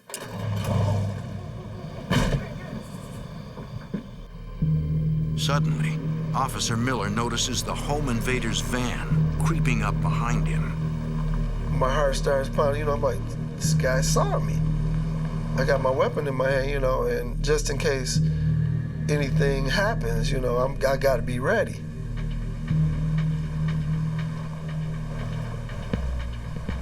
He just cruised by me. The van pulls up to the house. These guys came running out, just all kind of stuff in their hands, and they all jumped into the van. With a confirmed invasion, the task force puts their arrest plan into motion. Now we're ready to go. Now we're going to take them down. We turn it over to the SWAT team. An ambulance loaded with SWAT personnel approaches the gang's van and attempts to disable the vehicle by ramming it. But at the the last second, the van speeds up, and the ambulance cannot make a strong hit. The van, which has more horsepower, easily gets away from the SWAT team. FBI Special Agent Martin Vandervliet. We obviously had a major problem. We had 6 highly armed individuals in a van, and we had to stop them. Surveillance teams begin pursuing the van, knowing the chase will likely end in a gun battle. FBI Special Agent Bob Pertuso. Whenever you have armed robbers running from the police, wearing bulletproof vests, armed with automatic weapons, once they broke through the attempts by the police to stop them, there was going to be a confrontation, absolutely. Officer Miller and the other pursuit vehicles continue to chase the van through the streets of Detroit. Suddenly, the van's rear doors open and the gang begins shooting at law enforcement. A SWAT sniper inside one of the chase cars returns fire.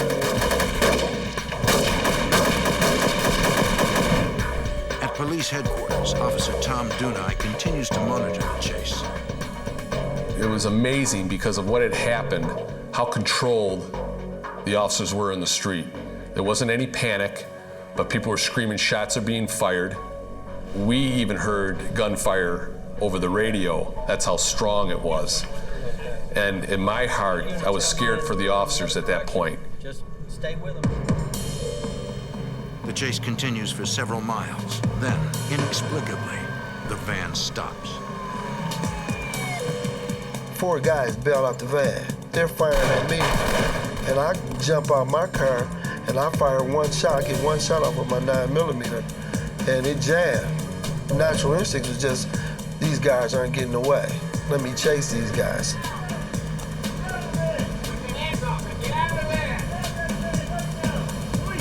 SWAT officers order the remaining 2 home invaders to exit the van. But the van takes off, and the chase continues, leaving Miller alone to pursue the heavily armed suspects.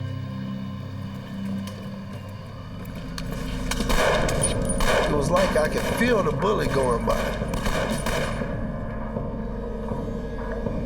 To this day, I can't explain to you why I didn't get shot. I say, okay, police, we got you surrounded, come out. Miller thought other officers were following behind him. He suddenly realizes he's all alone.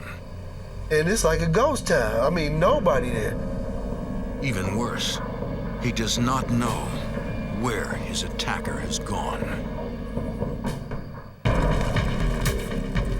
The FBI and Detroit police engage in a running gun battle with a violent home invasion gang.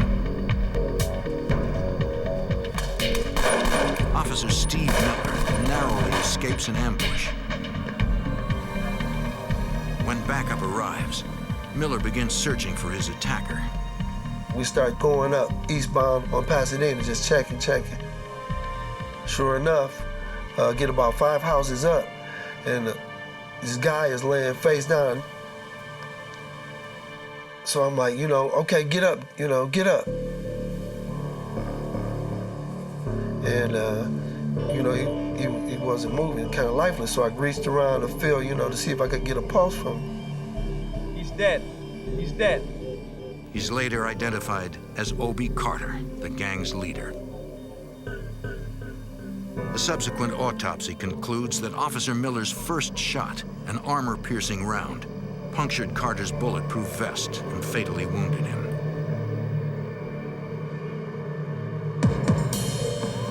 Miles away, the police chase comes to an abrupt end when the gang's van breaks down.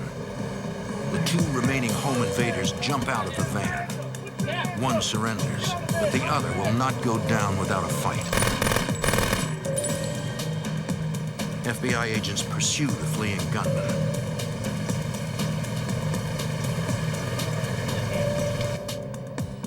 Searching down a dark alley, Special Agent Bob Pertuso sees a dark shape and carefully approaches. The getaway driver was lying on the ground. He had been shot a number of times. The agents call for an ambulance. Down. Need an ambulance. The getaway driver is taken to a hospital and, against all odds, survives. Following a series of fierce gun battles, the task force assesses the casualties.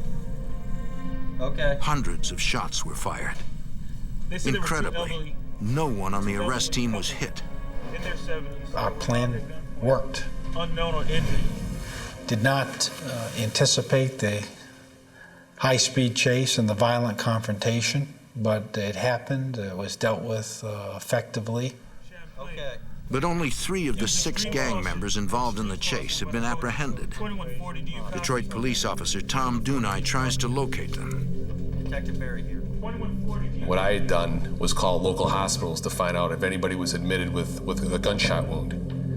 And we called around a few hospitals. We had a hit at one hospital, and they says, oh yeah, somebody just came in with multiple gunshot wounds. At the hospital, Dunai confirms the gunshot victim is one of the fugitives. As the search for the remaining 2 gang members continues, FBI agents, the FBI SWAT team, and local police serve search warrants on 6 of the gang members' houses. They find critical evidence, according to FBI Special Agent Martin Vandervliet. Well, we found a lot of evidence that had been taken from robberies, including specific items of clothing, jewelry, and then we also recovered a great amount of weapons. A lot of the houses would have 3 to 5 guns in them, as well as ammunition, vests, pry bars, masks, and other things. At Detroit Police Headquarters, Detective Sergeant Tom Berry questions the captured members of the home invasion gang. He lets them know they are facing long prison terms and that those who cooperate first may get reduced sentences.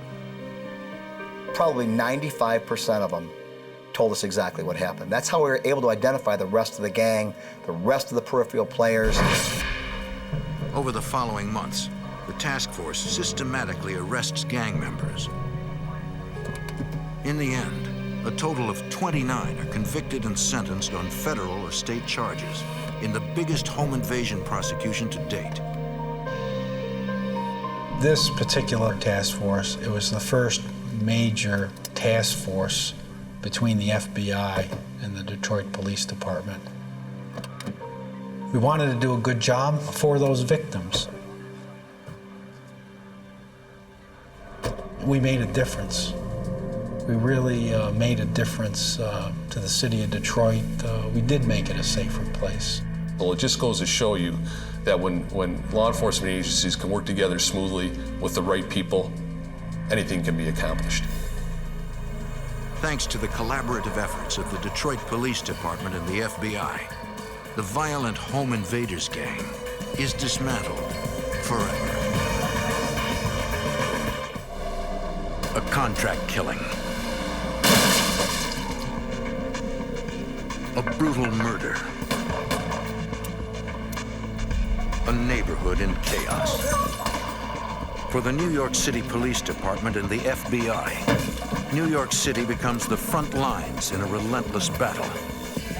The enemy, powerful drug dealers who will stop at nothing to protect their profits.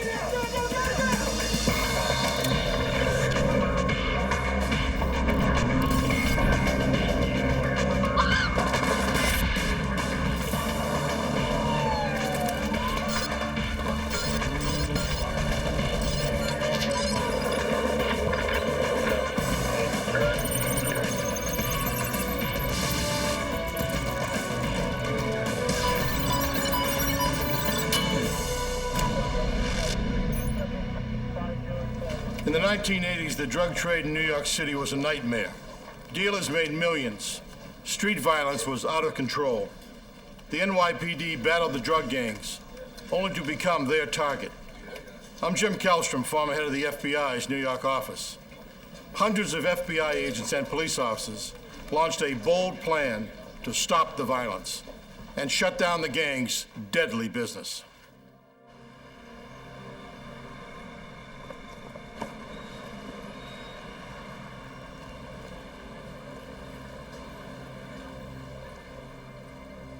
In New York City in the 1980s, the NYPD was fighting a losing battle against the drug lords. Okay. NYPD Detective Sergeant Mike McGinnis worked narcotics in the borough of Queens. There were several major organizations selling cocaine and heroin in southeast Queens, and one of them was Lorenzo Fat Cat Nichols' organization.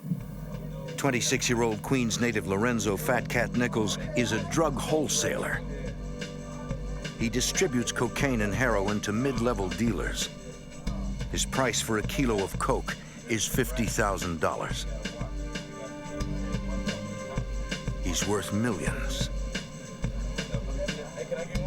Nichols protects his operation by surrounding himself with a tight group of loyal associates. Many are family members. For police in Queens, cracking Nichols' operation will not be easy. His headquarters is at a deli at 107th Avenue and 150th Street in Jamaica, Queens.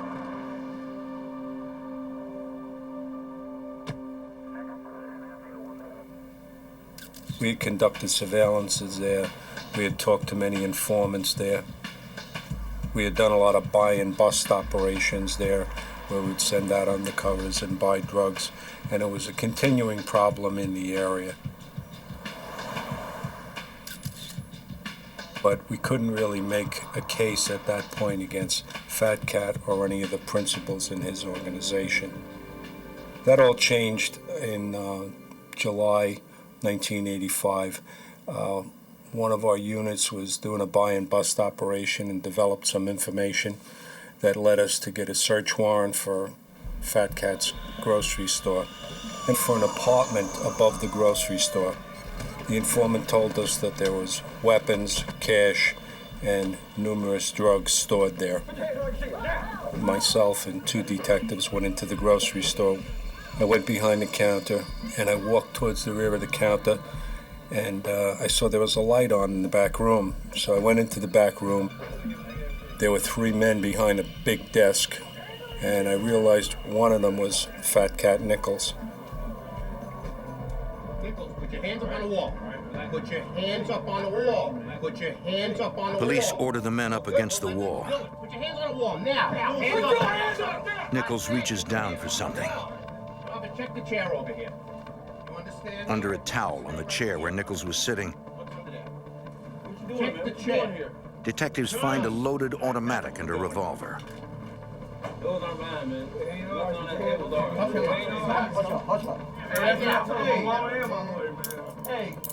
Police search the room and find heroin, cocaine, and $30,000 in cash. Several ounces of marijuana is on Nichols' desk.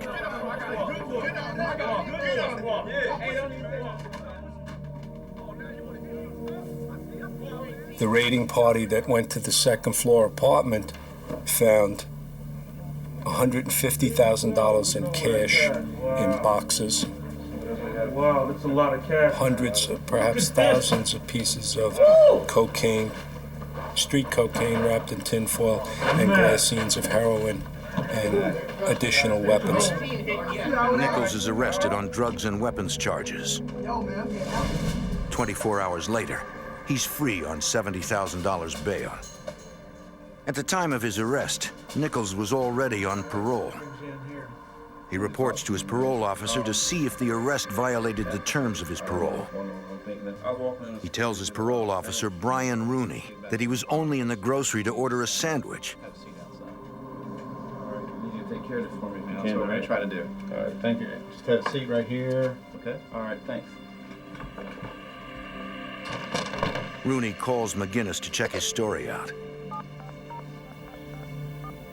So I told him what had happened, that we had arrested Nichols in the grocery store, that he had a number of weapons, but unfortunately he made bail, and I'm sure he's gone. And Rooney said to me, no, he's not. He says he's sitting outside my office here.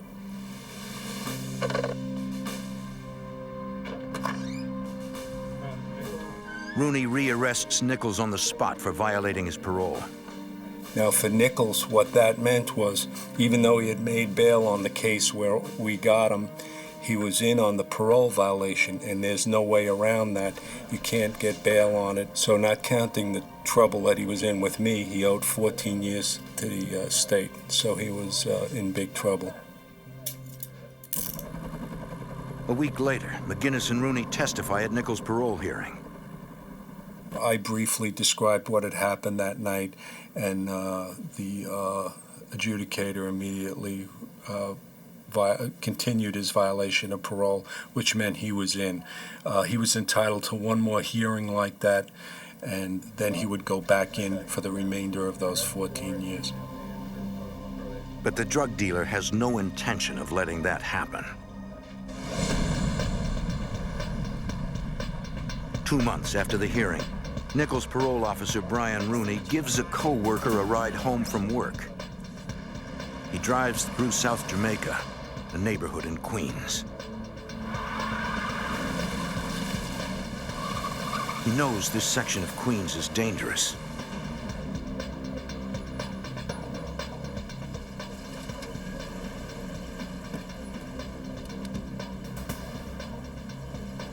But he has no idea he is being followed.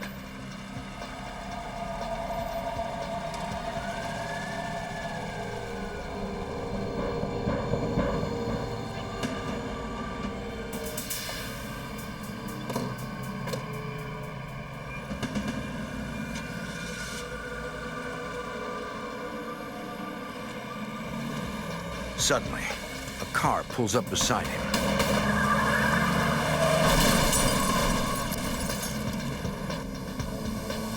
Brian Rooney is shot once in the arm and once in the back. He dies instantly. His killers disappear into the night.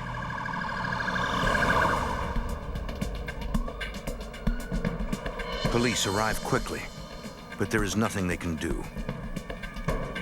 They process the scene and find little evidence. No shell casings were left behind. No one saw the shooting. News of the murder quickly reaches Detective Sergeant Mike McGinnis. Sergeant who worked in my office called me up and told me about it. Said they just killed a parole officer up on Supton Boulevard, and it was Brian Rooney. He was a very fine guy and a good parole officer. He was just a real good combination of social worker, police officer. That's necessary to be a good parole officer. Police hit the streets to gather intelligence and find the killer. Rooney's murder is the latest in a string of homicides in South Jamaica. Rival drug gangs battle each other for territory and control of the profits. The homicide rate in that part of the city where the drugs were being sold was skyrocketing. Shootings were commonplace. Citizens were terrified to come out of their houses. And for that reason, we knew that we had no choice but to go after these drug gangs. The NYPD steps up their efforts in Operation Cleanup, a major long-term anti-drug operation. They bring in hundreds of officers from precincts all over the city. The operation targets drug dealers in the Jamaica, Queens area where Rooney was murdered. Detectives also canvass the neighborhood near Sutphin Boulevard where the shooting occurred. Hey man, come here for a minute. They interview locals, hoping that somebody saw something out of the ordinary the day Rooney was killed. What you want to know? I know you heard about the parole officer that got shot, right? Yeah, man, I heard about the parole officer that got shot. What you want to know about that? You got any names? Heard anything on the street? 2 dudes is all I know. 2 dudes. That's all you can tell me. 2 dudes. Police learn that 2 men associated with Lorenzo Fat Cat Nichols were both seen in the area, Howard Mason and Perry Bellamy. Nichols had a strong motivation for killing Rooney. Investigators suspect he may have ordered Mason and Bellamy to kill his parole officer. In 1985, parole officer Brian Rooney is shot to death on a street in South Jamaica, Queens.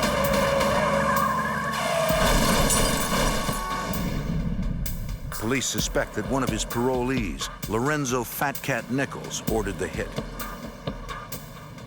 Mike McGinnis, former detective sergeant with the NYPD. We were all astounded with what happened to Brian Rooney, that they would have the audacity to kill him. But I think their thinking was if they got Rooney out of the way, Nichols would be able to make the street. And where they got that from, I don't know. But that was their thinking. As the detective who arrested Nichols, McGinnis knows he could be next on the hit list. I looked over my shoulder. I was careful, but I never let it stop me from what I was doing. To have it happen where somebody actually says, I'm going to kill this officer to get a benefit and to maybe get myself out of jail, that was very unusual. And I think people in law enforcement and the citizens in general found it kind of unnerving. Police know that Howard Pappy Mason, a lieutenant in the Nichols organization, and Perry Bellamy, a Mason associate, were seen in the neighborhood the night Rooney was murdered.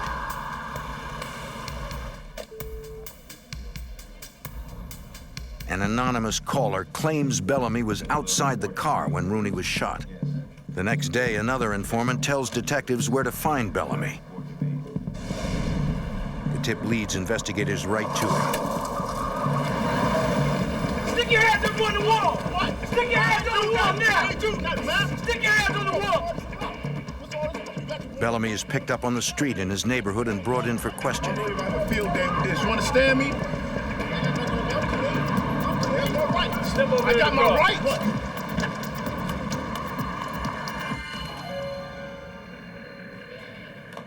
He admits he saw Rooney just hours before he was murdered. In the car with Rooney. He claims he knew about the hit and tried to warn Rooney. That's why he was seen in the area that night. You set him up, I think. I know if something happened to a cop. After hours of questioning, detectives learn he did more than warn Rooney. Look, so that's who did it. Bellamy reveals he was in the car with Rooney the night he was killed. You're just gonna add on more problems for yourself. He says Howard Mason shot Rooney. Bellamy was in jail weeks before the murder. He claims to have overheard Nichols telling another inmate that his parole officer was going to get what's coming to him. Authorities charged Bellamy with aiding and abetting the murder of Officer Rooney. Next, detectives tracked down Howard Pappy Mason. What's up, officer? What's your name? Mason. Well, stick your hands up against the wall, folks. Officer, I don't Stick your hands on the wall. In the suspect's boot, they find a fully loaded .22 Derringer. Mason is charged with murder and weapons possession. Investigators have put the conspirators behind bars. But they can't prove Fat Cat Nichols ordered Mason and Bellamy to kill his parole officer. While police try to build a case against Nichols, who is still in jail, his organization continues to grow. In 1987, the illegal drug crisis in New York goes from bad to worse. A new drug explodes onto the scene. The crack cocaine swept over the community. I've never seen anything like it.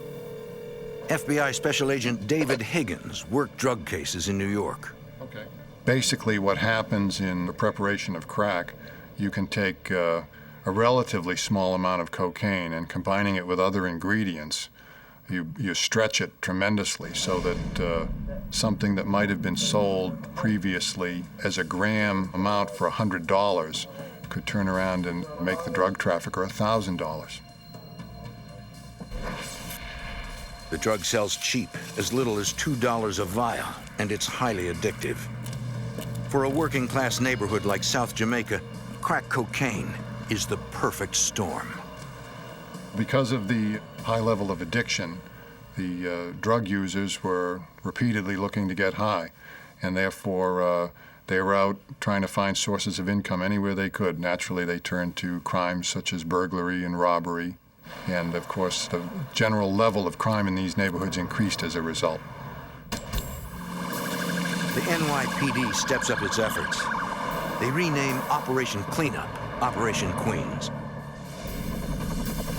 In the early 80s, a federal organized crime drug enforcement task force was formed in New York City to go after the drug dealers and the major distributors.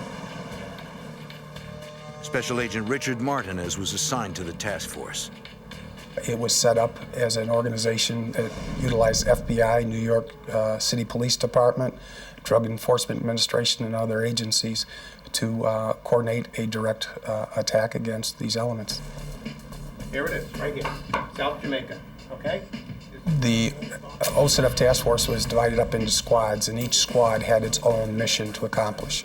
Our particular mission happened to be the cocaine, crack cocaine, and heroin dealers operating in the city. The task force is investigating several drug gangs in Jamaica, Queens.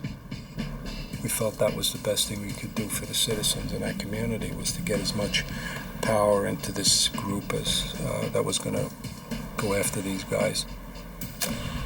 As much power as possible. Dealing drugs in South Jamaica, Queens is a lucrative business. The high profits lead to more competition and more violence. Nearly half the serious crimes in New York City are crack-related. In October 1987, a taxi dispatcher is murdered for testifying about a gun battle she witnessed.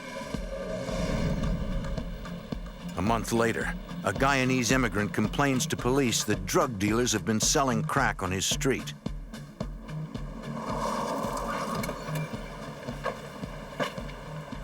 The next evening, someone firebombs his home. Call fire department. What is the number? 911. Yeah, someone just threw something through a window.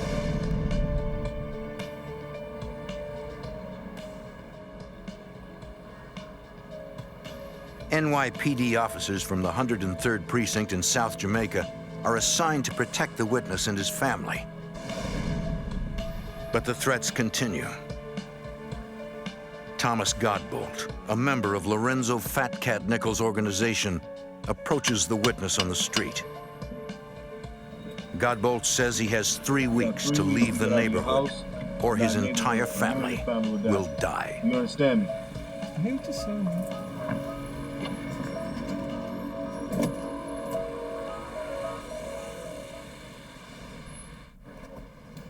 In 1987, drug dealers rule South Jamaica, Queens. Citizens brave enough to stand up to the dealers are intimidated and murdered. The New York City Police Department and a federal task force turn up the heat on all the drug organizations in Jamaica, Queens.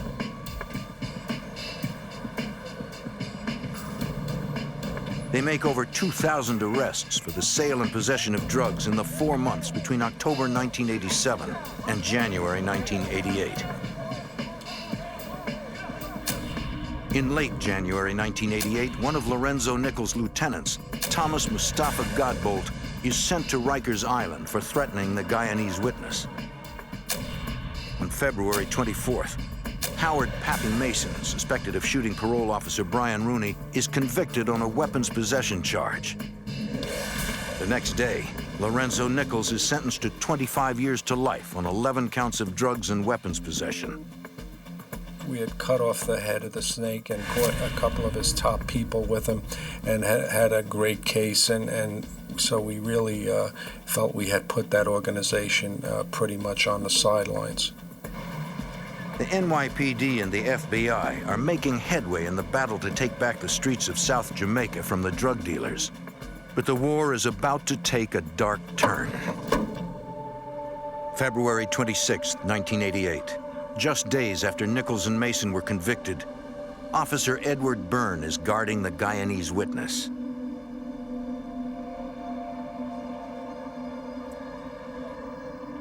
Even with the man who threatened his family in jail, the witness continues to receive threats. Byrne is a rookie, just 22 years old. This is just another routine night.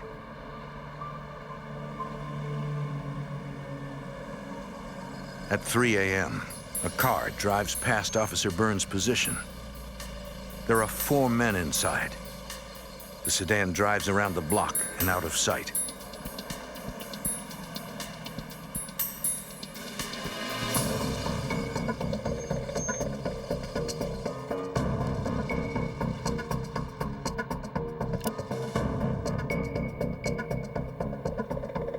"20 minutes later, 3 men sneak up behind Officer Burns' car.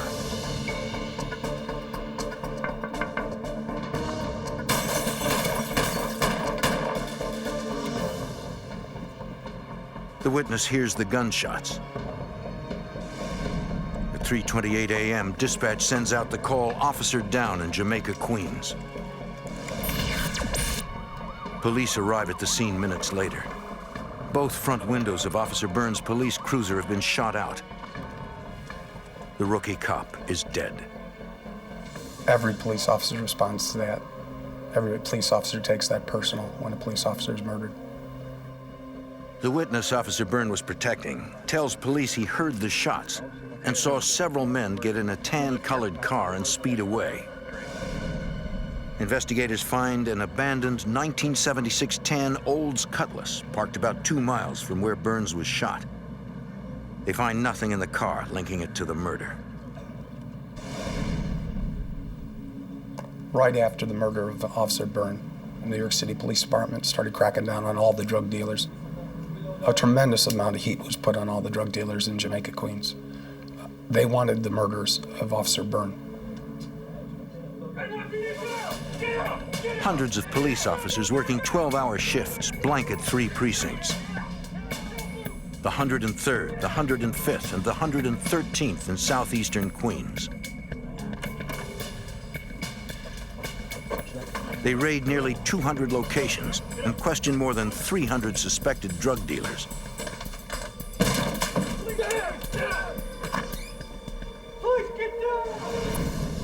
Investigators believe Lorenzo Nichols ordered the murder of his parole officer from jail. And the man who threatened the witness Officer Byrne was protecting had ties to Nichols' organization. Nichols is a natural suspect. At the time of Officer Byrne's murder, several members of the FBI task force are investigating a Queens drug dealer with ties to the Nichols organization. What we did was we simply shifted focus. We were looking at something called the Smith organization, who had dealings with a number of Nichols associates. We simply moved full power. We looked right at the Nichols organization because we were gaining intelligence from the same informants that were telling us about the Smith organization. They had intelligence on the Nichols organization. We targeted the members of the organization who were still on the street operating his drug conspiracy group. To get inside the organization, investigators use a variety of weapons. They set up undercover drug buys and use telephone wiretaps. If Nichols was involved in the murder of Officer Byrne, he's just made the biggest mistake of his life. Now the resources of the FBI, the NYPD, and the DEA are focused on bringing down his operation. A rookie cop is killed, shot to death on a street in New York City. 22-year-old Officer Eddie Byrne gave his life protecting a witness from a deadly drug gang.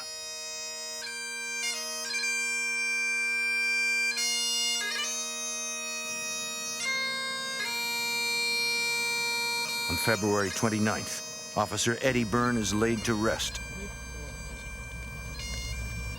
10,000 police officers attend the funeral.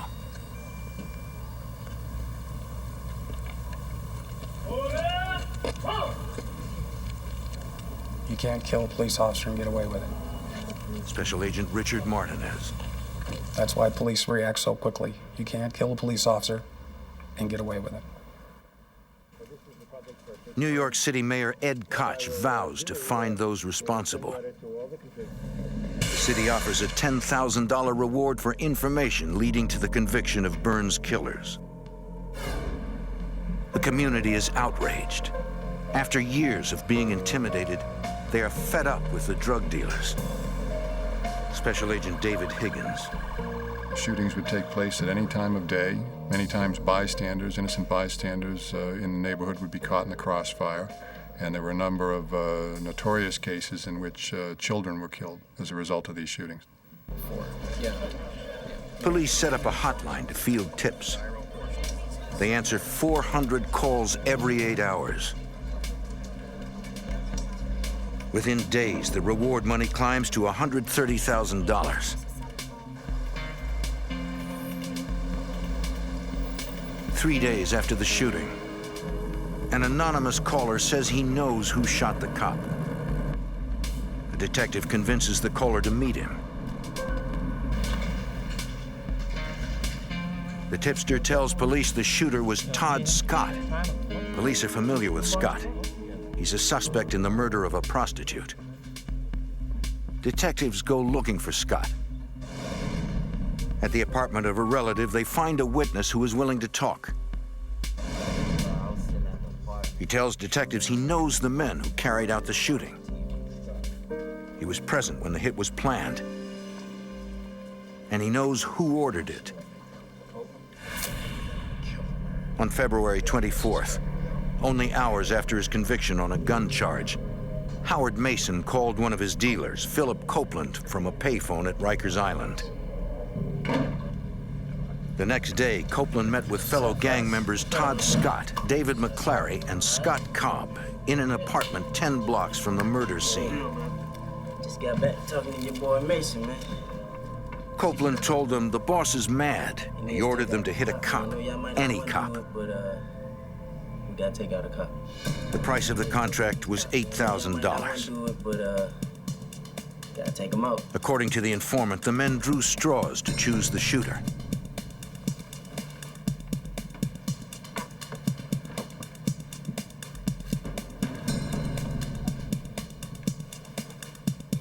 Todd Scott would pull the trigger. There it is. Y'all got it, man. What you gonna do? That's what's up. That's what I like to hear. The officer's fate was sealed. The next morning, Scott came back to the apartment bragging about what they had done. They only collected a few $100s of the $8,000 they'd been promised. That individual told how the murder actually went down, who they chose, that it wasn't Officer Byrne chosen as an individual, but they chose the police officer that was guarding the cooperating witness's house, that he was a target of opportunity. Howard Mason wanted Byrne's murder to send a chilling message to law enforcement. Your reputation is everything on the street if you're a drug trafficker. If it's known in your neighborhood that you are unwilling to take violent retribution for acts against you or your organization, you're not going to last very long as a drug trafficker. This was a killing that really galvanized law enforcement in New York City. The execution of a uniformed police officer who's targeted not because of any particular act or case, but because he was a police officer in and of itself. The NYPD finally have names to link to the shooting. They issue warrants for Philip Copeland, Todd Scott, Scott Cobb, and David McClary. Copeland is already in jail on another charge. Police go looking for the other 3 men. Later that same afternoon, Scott Cobb's mother calls police. She wants to arrange her son's surrender. He never shows up. Investigators believe Cobb will eventually contact his mother. They install a trap on her telephone line to catch the numbers of all incoming calls. The shooting continues to dominate the news, and police keep up the pressure on the street. It's not long before another important witness comes forward. A young woman tells detectives she witnessed the shooting of Officer Byrne.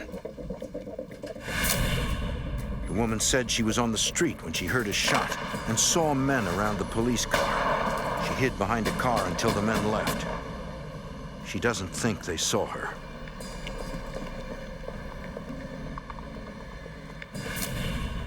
Investigators show the witness photo lineups.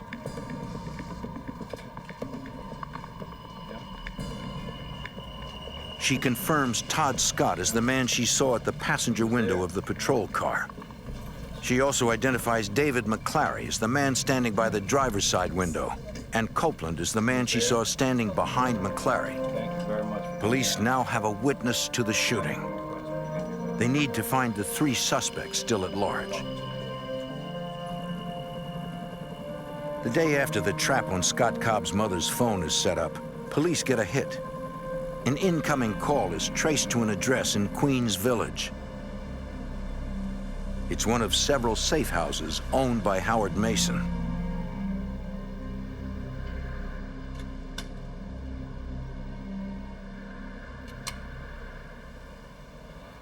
On March 3rd, less than a week after the Burn shooting, detectives spot Scott Cobb. Hey, man.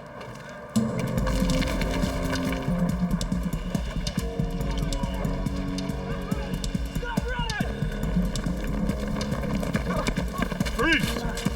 Step down and put your hands behind your back. Slow, slow. He is quickly taken into custody.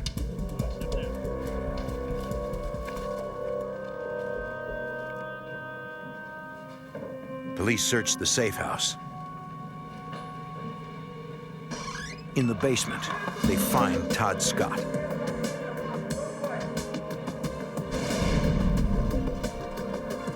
At noon the next day, David McClary surrenders to police. He is accompanied by his mother. Of the 4 men accused of Byrne's death, McClary is the only one who doesn't have a criminal record. Todd Scott and David McClary give conflicting statements. Each accuse the other of actually pulling the trigger. All versions of the events place Scott Cobb behind the wheel of the getaway car. Police and prosecutors are eventually able to piece together this version of events. At 3:25 a.m., Todd Scott distracted Officer Byrne by tapping on the window on the passenger side of the patrol car. David McClary shot Officer Byrne 5 times through the driver's side window. Philip Copeland was just behind McClary. All 4 men are charged with second-degree murder. But for the agents and police, larger questions loom. Did Howard Pappy Mason act on his own? Was Fat Cat Nichols involved in the murder? And can they prove it? Police and FBI agents suspect one of 2 men is responsible for ordering the murder of a New York City police officer. Drug wholesaler Lorenzo Fat Cat Nichols, or his former employee, Pappy Mason. Special Agent David Higgins.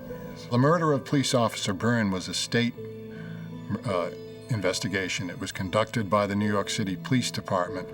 And while they conducted their homicide investigation, the federal authorities and the local members of the federal task force conducted a parallel investigation targeting the Nichols organization as a whole.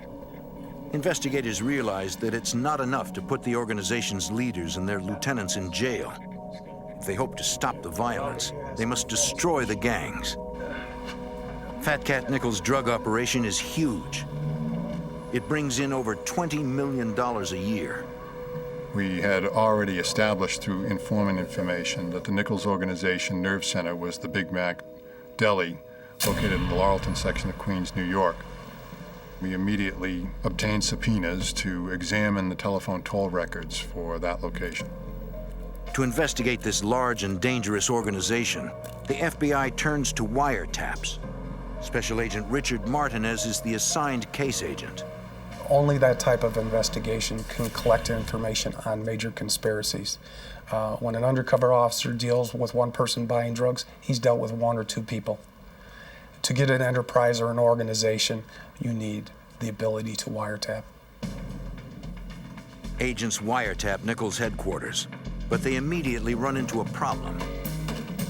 The suspects involved in the Nichols organization were so paranoid about the attention of law enforcement in the neighborhood, which had occurred as a result of the Byrne shooting. They became convinced that they were the target of a wiretap. So they immediately shifted their operation to a new location.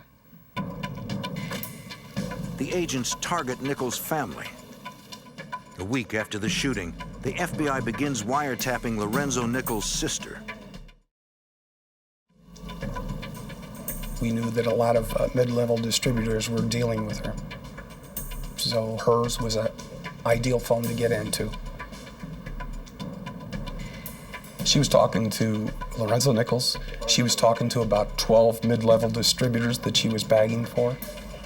She was passing on instructions or conversations from the drug dealers to Lorenzo Nichols. She was in the middle of this whole organization, and that was the beauty of it. She liked to talk. Nichols' sister is paranoid someone is spying on her. Every day she was saying, my phone's tapped, don't talk. But then she would turn around and talk. For one day.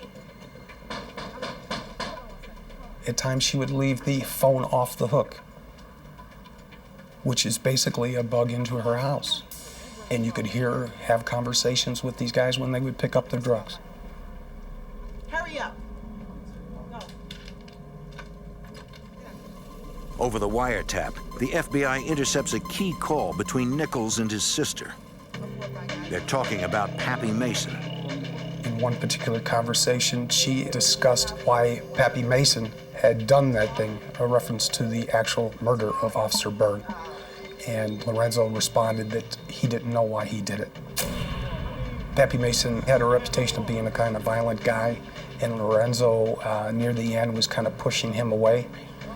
Not really wanting to directly deal with him because he drew too much pressure from law enforcement. All indications prior to that Lorenzo Nichols was involved in this. But through that conversation, which was later backed up with debriefing of cooperating witnesses, Howard Mason ordered the execution and murder of Police Officer Byrne. Pappy Mason thought that the police department disrespected him, so therefore he ordered his contemporaries to go out and to kill any police officer. Nichols was not involved in the murder of Officer Byrne, but his operation still continues to grow and to supply very dangerous street gangs with product.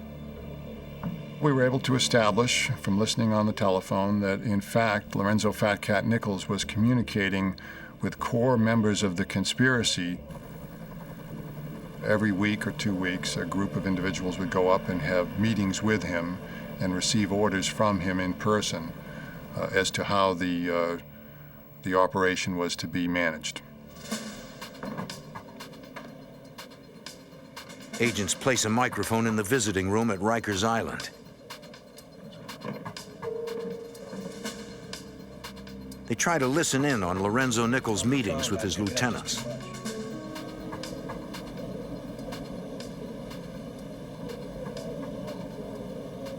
Unfortunately, the sound quality is too poor to hear anything.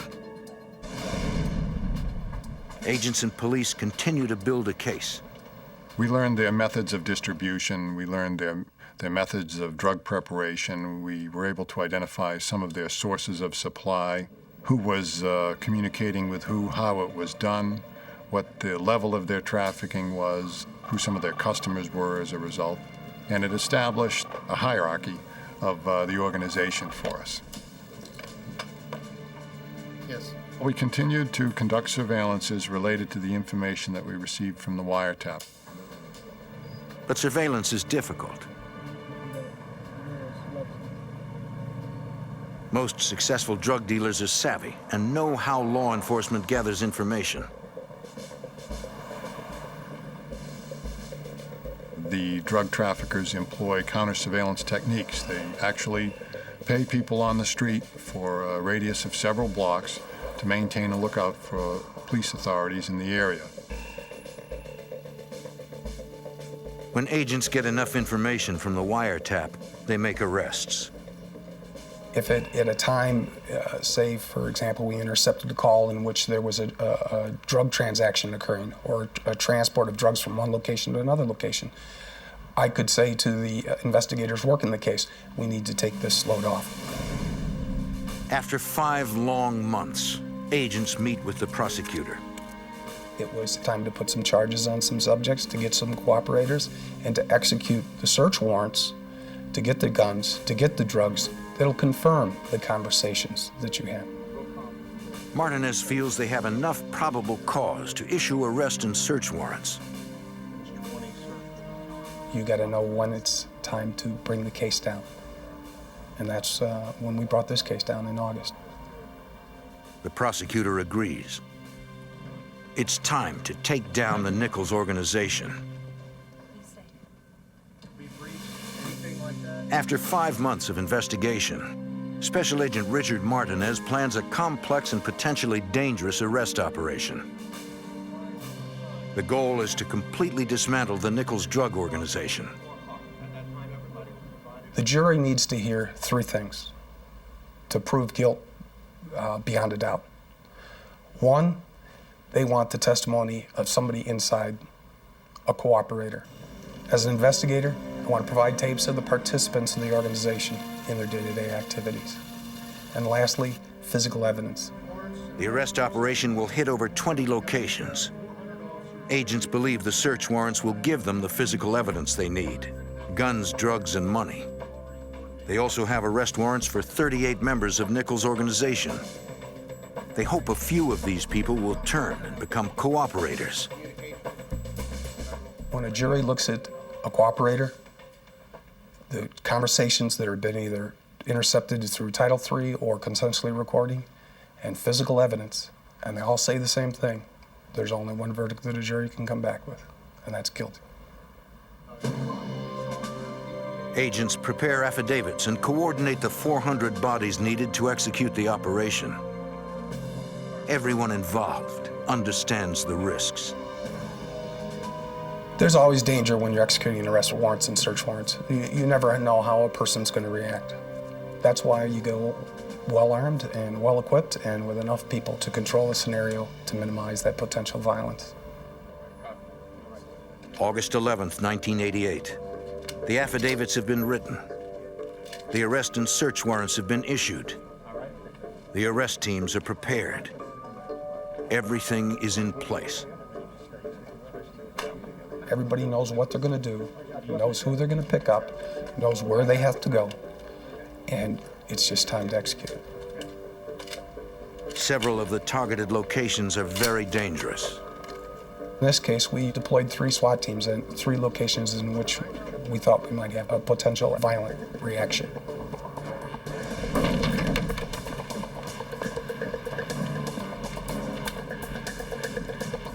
The teams hit locations where drugs are being stored and sold. Fortunately, we never tipped our hand in this investigation, so none of the defendants knew we were coming when we decided to come for them.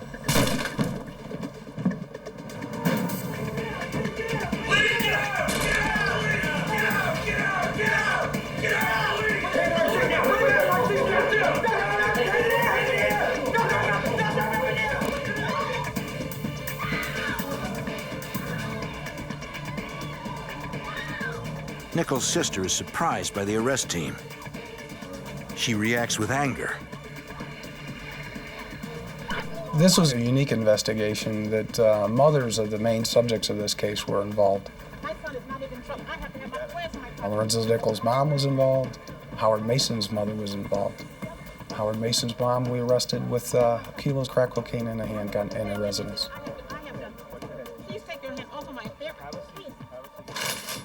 All over the Jamaica section of Queens, one by one, members of the Nichols organization are arrested and evidence is collected. During the execution of the search warrants, we found guns, we found a substantial amount of packaging material, a substantial amount of crack cocaine, and numerous individuals with cash money, and seized all those items. Lorenzo Fat Cat Nichols and Howard Pappy Mason are both arrested in prison on drug charges that will keep them behind bars forever. By the end of the day, 30 people are arrested. 5 pieces of property are seized.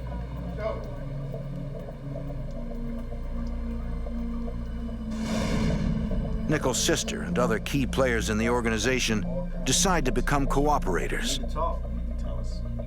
yourself out. The multi-million-dollar violent drug operation is effectively destroyed.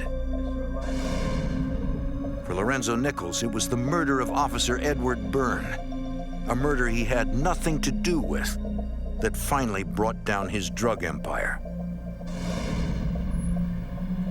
This case dismantled the Lorenzo Nichols organization.